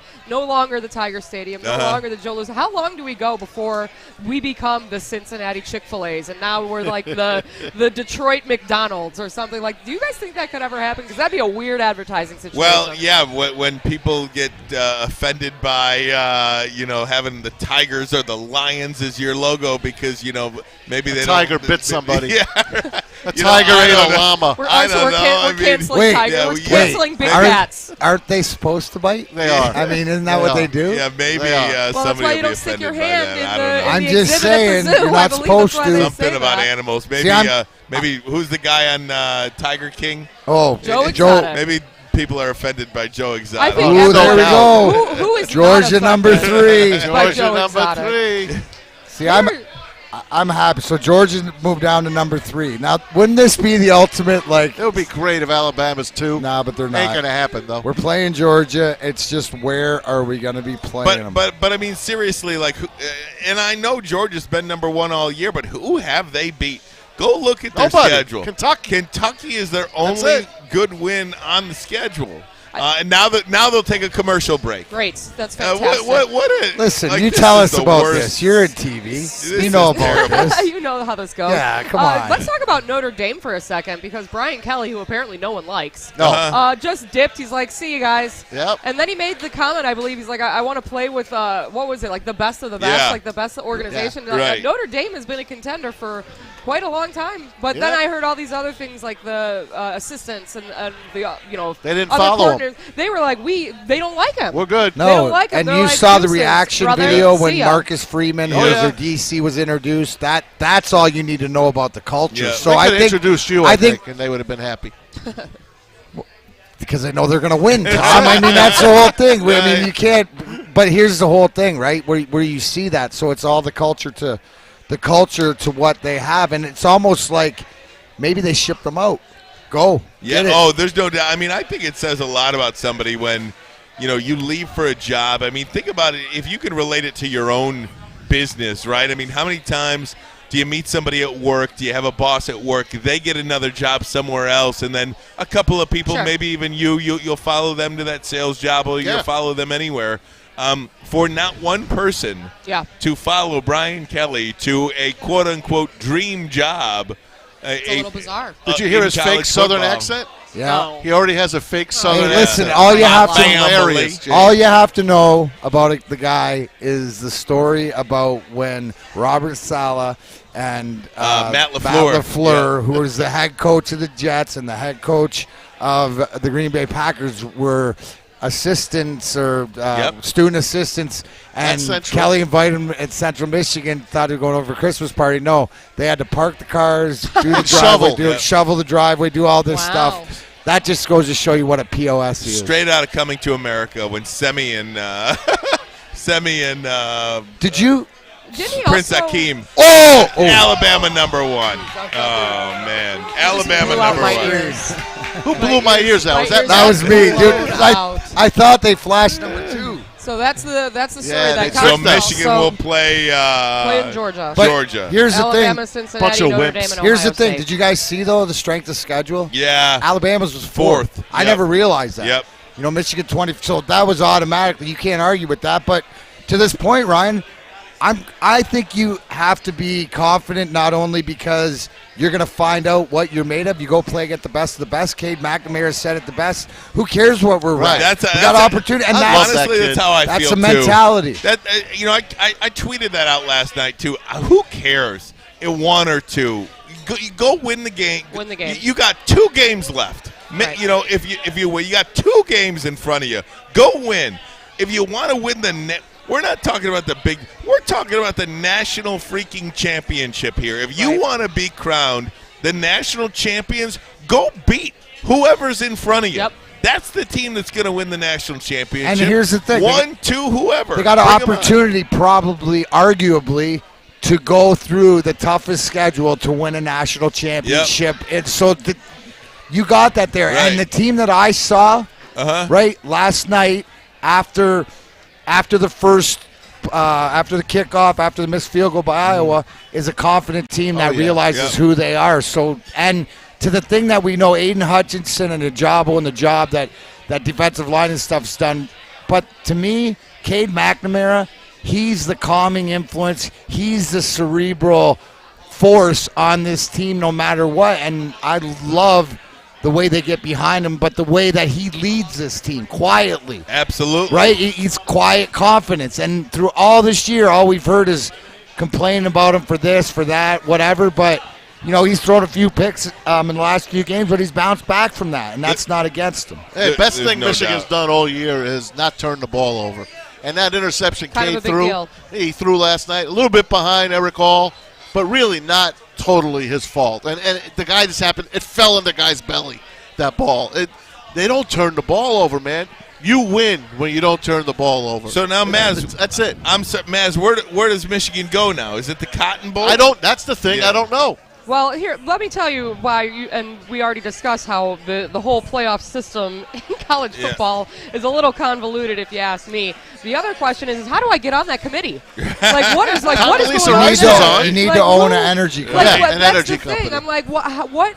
Who is deciding? Like, you're sitting there, we're waiting, and now we're waiting. We all, make our exclamations. They announce Michigan's number 2, and I'm like, who are these yahoos? Right, Like, what makes them decide king or the castle? I don't think that's a committee. Get out of here. I'm more interested, did they use the eye test or did they use the rankings test, or which one did they go to? They use a little of everything, but here's the kicker. They said they're going to expand the playoff. Hey, by 2024, we're going to go to 8 teams or 16 teams, maybe even 12. And now they're saying, well, we're going to wait. Did you see that? Yeah, I saw that. They don't know They might if not they be can able to expand. come to an agreement on that. They can't come to an agreement how they can expand, whether it's going to be 8 teams, 12 And teams. it's not that they can't come to an agreement on trying to figure everything out. It's not that they can't come to an agreement on the expansion. They can't come to an agreement on who gets paid what. That's really what's happening here. Exactly They can't figure out how to divvy up all the money that will be all the money utilized. What a problem to have. Can't figure out how to divvy up all the Right. money. Meanwhile, we're here watching a Lions team with paper bags on our head. We are broadcasting live here at the Tin Roof for the DraftKings Rock and Roll pregame show. We're going to take a quick break. If you're heading down for the game today, taking on the Vikings, 1 o'clock, come on out and join us. We are on the 3rd floor up here at the Tin Roof with 101 WRIF. Do you have family coming over for the holidays and need new flooring? Now at the Carpet Guys, get holiday savings of up to 65% off new flooring, plus 48-month interest-free financing. Be wise and call the Carpet Guys today. We've got the Vikings this weekend at home, the Broncos away, Cardinals at home, Falcons away, Seahawks away, and we end the season with the Packers at home. So, Jeff, when are we going to see this first one? We've been asking this question for way too long. But when is it coming? I think Adams probably knows this the best over the whole season. My confidence has, listen, first chance I said was against the Bears. The first time we played them, I said, listen, Justin Fields, rookie quarterback, it's a good opportunity for you guys. They took that L. And the next time I predicted it was against the Eagles. And they got obliterated. And then the next time I predicted a win was on Thanksgiving against the Bears again. And they lost in a very ugly fashion, a disgusting fashion, if you will. So, to be honest, the Lions shouldn't be favored in a single game this year. The question is, can they steal one? And can you steal one scoring 10, 13 points? That's the question. That's probably not. And this year, you have an extra game. You have a 17th game. And, who are you going to beat? You look around the league. You held the Browns to 13 points. You lost. You hold 3 other teams to below 20 points. You lost. The question is, what are you doing offensively? Defensively, they've been solid. That's not my worry. I don't know how long they'll be able to keep it up. That also is a worry. But offensively, they cannot get points on the board. And you're not going to win against anybody in the NFL if you can't do that, especially this week. You got Kirk Cousins and the Vikings, who offensively have been competitive in every single game they've played, over 20 points. And if you're watching any of the games this weekend, turn on the Jets game versus the Texans.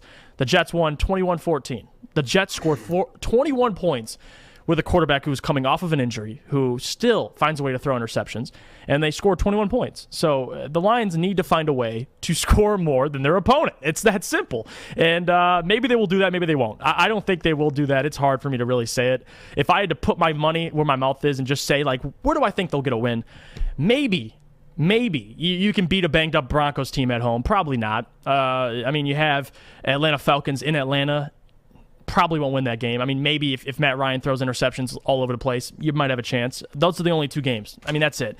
And I'm not going to sit here the rest of the year and say I picked them to win a single game, but the hope is, the expectation is, they should. If you go winless this first year, it definitely, not only for Dan Campbell, but the entirety, everybody across the board, it's not a good look. Brad Holmes as well. So hopefully they can get one on the board. Adam, I want to hear your opinion. I'm curious. We both agree they aren't favored in any of the games, but let's just say you had to throw some money on a game. What game could they even steal? In your opinion, honestly.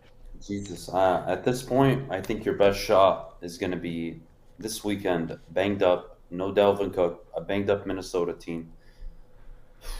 But they didn't have Dalvin last time, and we lost. Even the Packers on January 9th, you're not looking forward to it. Even if they're resting, they're trying to get the number 1 seed and get a bye week. So they're likely not resting week 18. Away to Denver. Denver have been a very good team this year. Home to the Cardinals, good luck. Away to the Falcons. Falcons have looked just fine over the last few weeks. Yep. And away to Seattle, I think, is your best bet. On the road against maybe a team that by then I could maybe make the case that Russell Wilson is sitting for the rest of the year, and likely that Pete Carroll has been fired by that time. So that's where this is going. I think Seattle is your best bet. If I had to put money down, I'm going to take the Detroit Lions on the road against Seattle. But I think the most concerning stat of everything that I've seen is over their last 6 games, the Lions are averaging 12.66 points per game. Now, 13 points a game is disgusting. Isn't even going to do that record justice. It's so embarrassing. It's pitiful. It's disgusting. It's pathetic. It's incoherent. It's incompetency. The Lions can't be averaging 13 points a game. No. They just can't.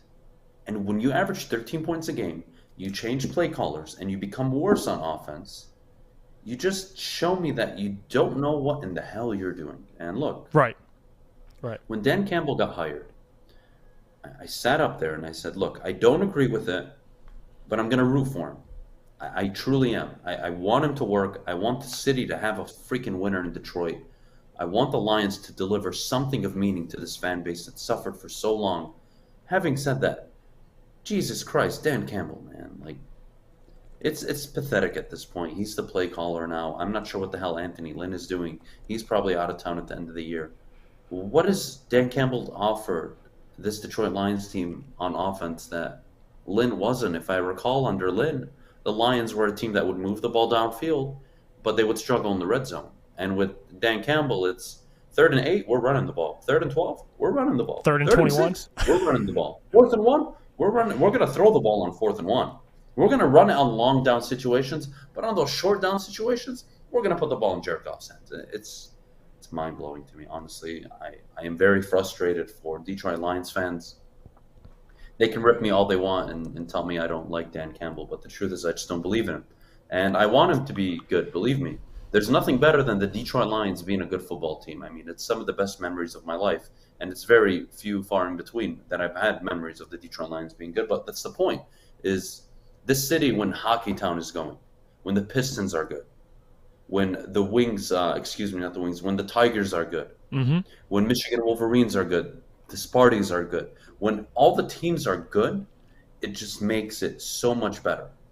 And the Lions, unfortunately, have been the odd man out and have never delivered any kind of substance or success. And, whether or not they win a game this year, we'll see. It's pretty embarrassing. But I'll let people, continue to defend Dan Campbell. I'm just going to say he looks like Hugh Jackson to me. And I think you move off him probably after year 2 and you go for a different coach. May I remind people, he not only cold called Sheila and lobbied for his job, he took a significant That's true, by the way, right? The cold call? Yeah, it is. That is so. I still can't believe that, man. I just can't. Yeah.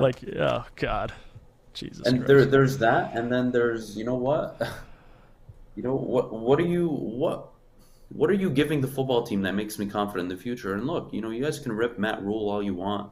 You can rip what's his name? God, I'm losing my mind right now. Who? Sean McDermott early on in Buffalo, he wasn't an instant success, but yep. Look, you got to look at something. What do you offer me as a head coach that makes me believe in you? Even under Caldwell, he walked in. What did he do? He delivered 11-5. And that 11-5 year is what gave him the next 3 years of basically, we're not going to totally kill this guy, but I would love to interview Dan Campbell. I tried. They declined press passes for me. I wonder go to a Detroit press conference. But I had the Lions have major beef with this show. Yeah, they don't like us at all. But whatever. I think Jeff might be all right. They might take Jeff. Well, at the same time, when Adam does say the things he says, I can't agree with him more. So it's like, who do you want in the press conference? Like, what do you guys want me to say? Honestly, I haven't even done anything. He delivered the infamous kneecap the kneecap speech, and then he put a helmet on his head. I believe whatever it was. The Grand Prix. Yeah. Well, and that's cool. It's great, because you didn't play a football game yet, and everything is okay. But look, man, when you start 0-10-1, I don't care what rebuild you're in. It's an embarrassing product. Teams that win 3-4 games, at least you're like, oh, like I saw how they can win in the future. So you know what? If we do this right, maybe in a year or two, we're going to have a good football team. But that's just never the case. And it's definitely not the case right now. Outside of Aaron Glenn, I'm not sure why the hell you would be excited as a Lions fan. True. Yeah, it's hard. I mean, especially for the points you just named, like you're winless. It's hard for me, even if I wanted to defend Dan Campbell. It's very hard, especially last week on Thanksgiving. Like that's tough. That performance. And that was on him. There was nothing. I mean, I couldn't agree more. I think year 2 is going to be the time. Year 2, if he's wins 2 games next year, I think you pull the trigger. As much as I love Dan Campbell, I mean, it's a rebuild. We can all acknowledge that, but you have to show something. Something.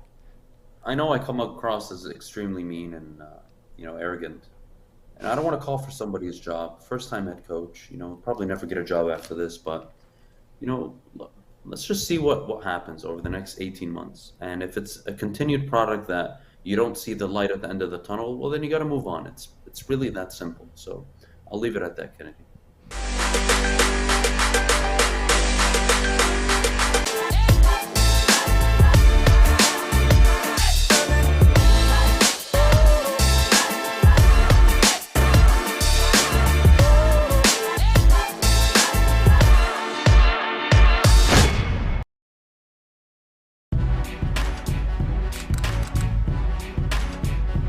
Happy Sunday, Lions fans. This is Corey Woods, your Detroit Lions beat reporter with the Woodward Sports Network, checking in with your pregame roar on Woodward Report. And here it is, Week 13, Lions versus Vikings, their second matchup of the season. And as you see, I'm right outside of Ford Field, and I'm not going to lie. When I came here, I thought the game got pushed back because this area is a little bit more lively than what it is right now. Hopefully fans are just kind of getting a little bit of, just waking up and starting to trickle in late because there was a big game last night, with Michigan taking out Iowa and winning the Big Ten championship. So hopefully that's all it is. They're able to come in here and cheer these guys on because they need to get that win. Now remember what happened in Week 5. They lost, unfortunately, on that game-winning field goal, 19-17. But that's old news. Let's get into today. Now, obviously, the Lions will be playing with heavy hearts due to the tragic events that took place at Oxford High School. The Lions will be paying tribute to the fallen victims, and here's what Dan Campbell had to say about that. Well, look, I know us as the players, the organization, everybody, just as a starting point, man, we're gonna have T-shirts, we got hats made, we're gonna have decals on the back of the helmets. We'll have a moment of silence before the game, certainly, but those guys are on our minds, and so we want to represent them on Sunday. I know there'll be a group of those students and kids and people that have been affected will be watching this game. So right now, that's the best way to help them.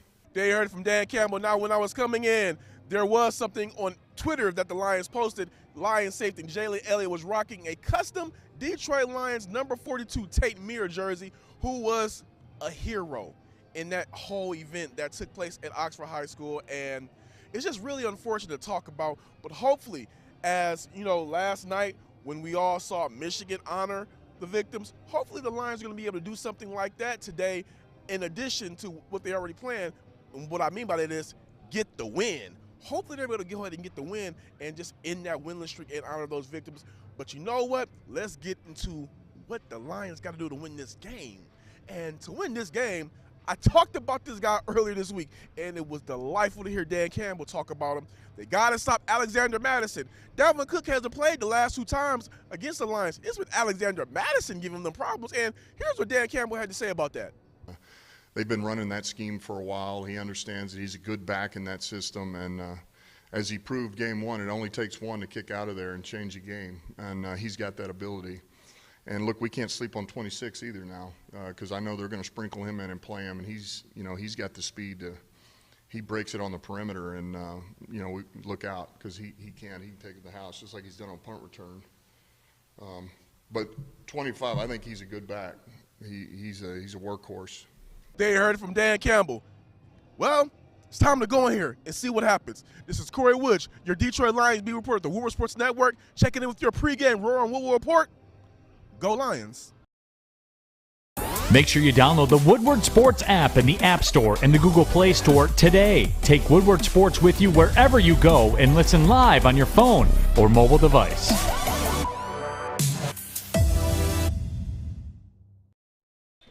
Right back here at the Tin Roof, Ryan Ermanni, Tom Mazaway, Darren freaking McCarty. We've got Jade from WRIF. This has been the last. Let me paint a picture for you before we rejoin our friends from RIF, and we'll get into this with RIF as well. D-Mac, Tom cannot give these tickets away. We're on the 3rd floor of the Tin Roof. He has tried to give them away. And then Jade won't even go. Jade won't go. Ron won't go. Joey won't go. Alex Steve Westfall won't go. Nobody wants to go. Fish laughed at me. Steve left. I'm not going to the game. What did you say? I'm going to put it at the all-time record low. I put it at $20. $20. If when we wrap up the show, if no one takes them, I'll suffer and I'll go over there. I mean, I'll go in. You cannot. You got to get yourself a. You're gonna have fun, Jade. So yeah, it's gonna be great. I'm there gonna are spend tickets in the $45 to try and get drunk to just, just try and sit through that game. Take a drink Oh, in with man. You you. can get drunk on 3 beers? He's No. underpriced the 300 No. sections. Listen, this club seats for $25. Club seats. I can't give these things But again, away. once you get into the stadium, then if you want a bottle of water, you're paying $25. This is like the only time you could probably run and do a cartwheel through the concourse of Ford Probably. Field. Ain't nobody in there. Supposedly the DJs even mailed it in, right, man? We got There was a tweet that Justin Rogers that put out there, Detroit and he News. said, it's so bad in here that even the DJs mailed it in with Smash Mouth tunes, and there's like 1,400 fans. RIF now. Let's join From him. the Northwestern Tech Studio. Learn more about classes starting on December 13th at northwesterntech.edu. You're entering the RIF Zone on the DraftKings Rock and Roll pregame show Yes. on 101 WRIF. Yes, that's right. We are broadcasting live here at the Tin Roof, wrapping things up because the Lions about to take on the Vikings momentarily Are over they? there at Ford. I don't know. Are they even going to show up? Are They're like, they? Listen, guys, can we just that got really some what's gonna popcorn and happen some hot today? dogs. We're just going to sit in the locker room. You guys can have this one. This might be one of the most fun pregame shows I've ever done. I'm going to lower I my have to say. tickets. I'm going to lower them to $10. No, you're not. Yes. Fortunately, You are not we doing have what a great win last night from the University of Michigan down there in Indianapolis. Thankfully, we have that. Thankfully, like you guys said earlier, we have Michigan State that also played very well this season. Sold! Sorry. Oh, My you tickets sold? They sold? For Oh. 20? Sold. For Bummer. 20? Bummer. I don't have to go over there. 20? So. $21.60. Just think of all the Congratulations. stuff you can buy with a hot $21. I don't even get the full 21 because No, I have they're- to pay the VIG. Sure. My ticket's sold. Aunt Kathy, we did it. All right. Well, congratulations Thank on you. that note. So we are going to go into the RIF Zone, make some picks. This has been a fun pregame show. And Oh, my I think God. that it's a testament to, as fans of the Lions, how we all feel here. We can at least, if the Ford family can't relate to us, at least we can relate to everybody, right? Right. Okay, so last week I zoomed past Tom in the Pick'em League. Oh, my By God. 1 I'm last? point. You Oh, are my dead God. last right now. love Braylon it. in at 33. So Braylon's hot. D-Mac is going to be picking, though, for Braylon this week. got it. Steve is sitting at 30. Steve 31. Ryan 30. I'm at 26. Maz at 25. So where's Braylon? Braylon is he's leading the Pick'em At League. 30 what? 33. 33. Don't Oh, worry. 33, so I'm at 30. Don't worry. Yes, Ryan, you're at 30. I'll take care of him this week. What do I have? You have 25. I have 26. Sorry, Maz. Booted you right out. I led the zoomed. I led the first 4 weeks, I 5 weeks. zoomed past Tom by 1 point. man. So, of course, the first one, the Lions +7 against the Vikings. Well, what are we doing? I'll go first. Why don't you go first, Ryan? I think the Vikings are going to smoke the Lions today. I think the Vikings are going to win, like, brutally today. I don't think this is even going to be close. I say Vikings by at least 20 points. Wow. What about Give you? me the Vikings. All right, Tom. Skull. Now I'm going to take the Lions in the points, though. You're going to take the Lions. And Vikings the win. Lions cover. Okay. Lions plus 7-4 against the spread. Let's go. I think they win outright. Ooh. Okay. All right. I am also going to take the points. I am hoping. I don't know. I'm going to go with the Lions. So I could pick one up on you. You could. Steve, what are you thinking? lose Are you one. going Skol or Lions? We had to figure out. We had to look up what Skol meant. Cheers.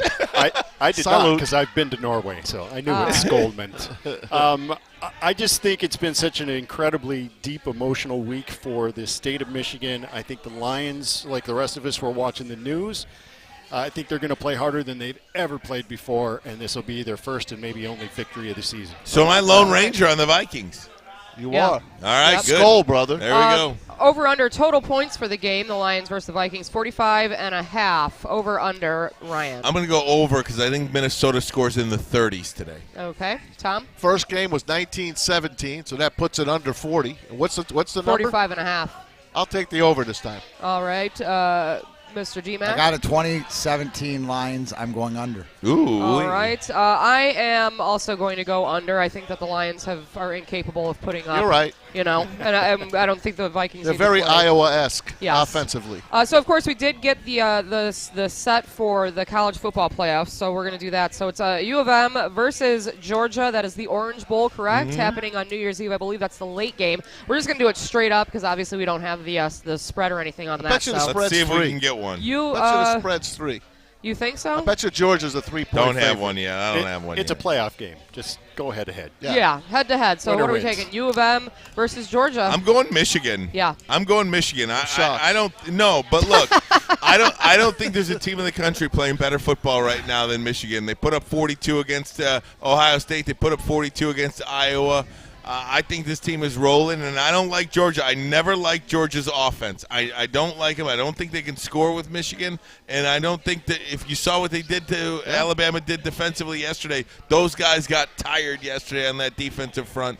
They don't have any impressive wins on their schedule. Give me the Michigan Wolverines to not only win this week, but win the national championship. All right, I'm Tom? a little nervous because Georgia played so poorly. Yeah. I don't think they can play that bad. Georgia back-to-back is a games. 7-point favorite over Michigan. I said 3, right? Yep. Okay. 7. Wow. All right. So who Wow. you gonna pick? I'm taking Michigan in the 7. Absolutely. I know it's even, but I'll take Michigan. Well, if I'm picking for Braylon, I mean, that's just like Yeah, you can't. ridiculous. Right. So Michigan Yeah, all day absolutely. long I'm till gonna the go- end of the road. Even I can't make it. If you had right? picked him, I know I yeah, can't. I you can't. can't do that. It's not a joking Right, matter. right. I know when it's not to joke and when not to joke. Right. I'm Braylon Edwards, Michigan. I will also go with the University of Michigan. Steve, who you picking? I'll shoot for the reverse osmosis and take the big G, Georgia Bulldogs. All right. Of course, then Alabama taking on Cincinnati. That'll be the Cotton Bowl, also on New Year's Eve. That'll be the early game, I believe. What's the spread there, Ryan? 13.5. 13.5. And we're going to do straight up, though, for our purposes. Ryan, who you picking? Oh, I did. This is going to get ugly. This is why Cincinnati has no business in the playoff. Alabama all over them. I'll Tom? take Bama, but I like Cincy in the points, believe it or not. Mm-hmm. All right. I'd take D-Mac? I'd take Cincy in the points. I'm a firm believer is you can't hold it against the kids. They did everything they needed to do. But you think Alabama, I'm more leaning on the lines of what Ryan said. But if we're not doing points, I'll take Alabama. If we're doing points, I'll take Cincinnati. All right, we are not doing points, so I'm going to go Roll Tide. I'm taking Alabama. Steve. Yeah. All right, and then let's see, Monday Night Football. The Patriots plus 3.5 at the Bills. That might be a fun game this week. One of the Think about fun that ones. if it was the beginning of the season. Yeah. Right? First game when people were picking the Bills to win the Super Bowl, and now they're getting points. Yeah. So the Patriots are 3.5-point favorites. Is that what you're telling me? Yes. The Patriots are getting 3.5. Oh, give me I'm the sorry, Bills. I got that backwards. You think so? Give me the Bills. Wait, hold on. Who's getting points? Who's favored? Patriots are getting 3.5. Oh, okay. Oh, so the Patriots Bills are minus underdogs. 3.5. Yeah. I Yeah. still like the Bills in this one. I like the Patriots, but there's going to be weather out there. I like the Bills. Bill Belichick. Yeah. I'm I know, going. it's hard. This is a It's a Belichick-esque hard game. Josh Allen, the way that Belichick gets into the heads of some of these younger guys that he's got tapes on. So I'm taking Mac Jones into points. This is going to be one of the best games of the year. Tom, who you I picking? don't know about that. I'll have to take the Bills. All right. later points. I'm also going to take the Bills. I'm going to change my stance on people that wear food on their heads. The cheese heads, and then the Bills wear the wings. I usually hate it, but I'm going to change my mind, I guess. So, Steve, who are you picking? I got New England. All right, he's taking the Pats. You guys have an all-time favorite Viking? I'm like an actual Viking, like Eric the Great. Yeah. Yeah. Oh. I don't know. Drapes. I don't know. He might have meant like a football player, but I was going to go with Zach Barbarian. Wild. Oh yeah, there you go. Yeah, he's a Viking. Brother Zach. That's it. I got Fran Tarkenton. All right. He's my favorite Viking. I will go with Herschel Walker. I was going to say Herschel Walker back in the day, but yeah, Minnesota, not really. Yeah. I like Adam Thielen, though. Yeah, Adrian Peterson. Yeah. All right, well, how about a guy Tommy named Kramer? after an amplifier? Jim Marshall. How about Chris Carter? All he does is catch touchdowns. Chris Carter. All right, well, we are going to... Randy Moss. Randy Moss. Oh, he was good. Yeah. We are going to wrap things up here. Like I said, maybe the Lions taking on the Vikings today. We're broadcasting live here at the Tin Roof every home game. And go Lions, I guess. And, of course, spread love, not hate. Let's keep the positivity up here in Detroit. And we will catch you guys next week. Go Lions. We'll see what happens. Make sure you download the Woodward Sports app in the App Store and the Google Play Store today. Take Woodward Sports with you wherever you go and listen live on your phone or mobile device.